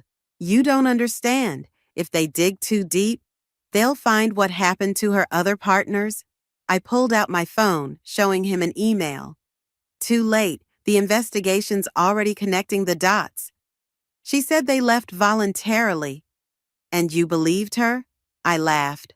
Like she believed you when you said you'd handle me? Security appeared in the doorway. Amir stood up, straightening his jacket with trembling hands. You've ruined everything, he said. No, I survived everything. There's a difference. As they let him out, my phone buzzed. Quinn, turn on the news now. I flipped on the office TV just in time to see Vada being led into the courthouse, her designer outfit replaced by prison orange. The headline scrolled beneath, Tech CEO arrested, multiple fraud investigations opened. Samuel burst in without knocking. Have you seen? I'm watching it now. Not that. He handed me his tablet. This just came in from the forensic accountants. I scanned the document, my breath catching. Is this verified? Triple checked. They didn't just steal from the company. They were setting you up to take the fall for everything. My phone rang. Allison, are you watching the news? Better. I'm reading the forensic report. Did you know? About their plan to frame you? No. Her voice cracked. But I just found something else. Remember that partner of Vada's who disappeared? They found him. I sat down hard. Alive? No. And Amir's fingerprints are all over the evidence. The office door opened again, Quinn this time, looking grim. Police are here, she said. They want to talk to you about Amir. I put Allison on speaker. Did you hear that? I'm on my way, she said. Don't say anything until I get there. 2 detectives entered my office, faces serious. Ms. Wade, we need to discuss your husband's whereabouts 3 years ago. Ex-husband, I corrected, and my lawyer's on her way. You might want to see this first. One detective placed a photo on my desk. It showed Amir and Vada, dated 3 years ago, before I'd even met either of them. They were standing over a man I recognized from the missing persons reports. They were working together even then. Samuel whispered. My phone buzzed with a text from an unknown number. You think you've won? Ask your friend Quinn about the night James disappeared. I showed Quinn the message. Her face went white. James was my brother, she said quietly. He disappeared after investigating a tech startup. I never knew until I saw Vada's picture in your company files. The pieces clicked into place. Quinn's help, her determination, her expertise in tracking financial fraud. It hadn't just been friendship driving her. Why didn't you tell me? Because I needed proof. She wiped away tears. And now we have it. The detectives took notes as Quinn explained everything. By the time Allison arrived, they had enough to arrest both Amir and Vada for murder. It's over, Allison said, watching the detectives leave. Really over. My phone buzzed one last time. Samuel. Board wants to meet. They're talking acquisition offers. No, I texted back. This company stays mine. Quinn touched my arm. What now? I looked around my office, at Samuel's worried face, at Allison's tears, at Quinn's years of hidden pain. Now we rebuild, I said, but first we make sure justice is served, all of it. My phone lit up with news alerts. Amir had been arrested trying to flee the country. Vada was cooperating with authorities, turning on him to save herself. Karma, Quinn said softly. No, I replied. Justice, and it's not finished yet. I picked up my phone to call the district attorney. It was time to make sure every single one of their victims got closure, starting with Quinn's brother. The sun was setting over the city skyline, painting my office in shades of gold and shadow. Tomorrow would bring new challenges, but tonight, watching Amir and Vada's mugshots on the news, I finally felt something I hadn't in months. Peace. The courtroom fell silent as the judge entered. I sat between Quinn and Allison, our hands linked together as we waited for the verdict. Across the aisle, Vada's expensive lawyer shifted nervously in his seat. In the matter of the state versus Vada Jenkins, the judge began, on the count of first-degree murder. Quinn's grip tightened on my hand. Guilty. The word echoed through the courtroom. In the front row, Vada crumpled, her perfect facade finally shattering completely, on the counts of fraud, embezzlement, and conspiracy. Guilty, guilty, guilty. Each word felt like another brick being lifted from my shoulders. As they led Vada away, she turned to glare at me one last time. This isn't over, she spat. Actually, it is. Quinn stood up, her voice steady. That was for James. Outside the courthouse, reporters swarmed us. Samuel appeared, creating a path through the crowd. Amir's plea deal just came through, he said as we reached the car. He's testifying against their entire network, multiple jurisdictions involved. My phone buzzed. A news alert showing Amir being led into another courthouse, head bowed, finally looking like the broken man he was. The company's stock is up 15%, Allison said, checking her tablet. The market loves a justice story. Speaking of justice, Quinn pulled out an envelope. The insurance company finally settled James's case. They're funding a scholarship in his name for fraud investigators. I smiled. He would have loved that. Back at the office, I found a package waiting on my desk. Inside was a framed newspaper article.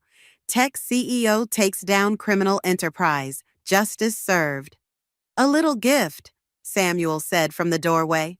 Thought your wall needed updating. It's perfect. I hung it next to my degrees, though we're not quite finished. The foundation? Quinn asked, entering with coffee. I nodded. The James Quinn Foundation for Corporate Accountability, using our resources to help other victims of corporate fraud. Using their seized assets to fund it, Allison added, joining us. Poetic justice. My phone lit up, a message from the district attorney. 5 more victims identified. Your testimony made the difference. You know, Samuel said, most people would just enjoy their victory. Most people didn't have front row seats to what corporate predators can do. I looked at Quinn. Or lose family to them. The intercom buzzed, my assistant. The new board members are here for orientation. Send them in, I replied, then turned to my team. Ready to build something better? They nodded, and we watched as the new board filed in. All women, all experts in corporate ethics and accountability. Welcome, I said. Let's talk about the future. As the meeting began, my phone buzzed one last time, a text from the prison warden. Ms. Jenkins requested a meeting. No, I typed back. She's exactly where she belongs. Quinn caught my eye across the conference table and smiled. We'd both found our closure, our justice, our peace. The new board members listened intently as I outlined our vision. Not just profit, but purpose. Not just success, but integrity. Not just business, but justice. This company was built on lies, I told them. We're going to rebuild it on truth. Outside my office window, the city stretched out before us, full of possibilities, opportunities, and yes, probably more predators like Amir and Vada. But now we were ready for them. To new beginnings, Allison raised her coffee cup. To justice, Quinn added. To family, Samuel said, looking at all of us. I looked around at these people who had become more than friends, more than colleagues. They were my true family, forged in fire and truth. To all of it, I said, and to remembering that karma doesn't just happen. Sometimes it needs a little help from people who aren't afraid to fight for what's right. The meeting began in earnest, plans taking shape for a future built on integrity rather than deception. Outside, the city hummed with life and possibility. Inside, surrounded by my chosen family, I finally felt complete. Not because of revenge, though that had been sweet. Not because of victory, though that had been necessary. But because we'd turned our pain into purpose, our betrayal into justice, our loss into legacy. And that was the best revenge of all.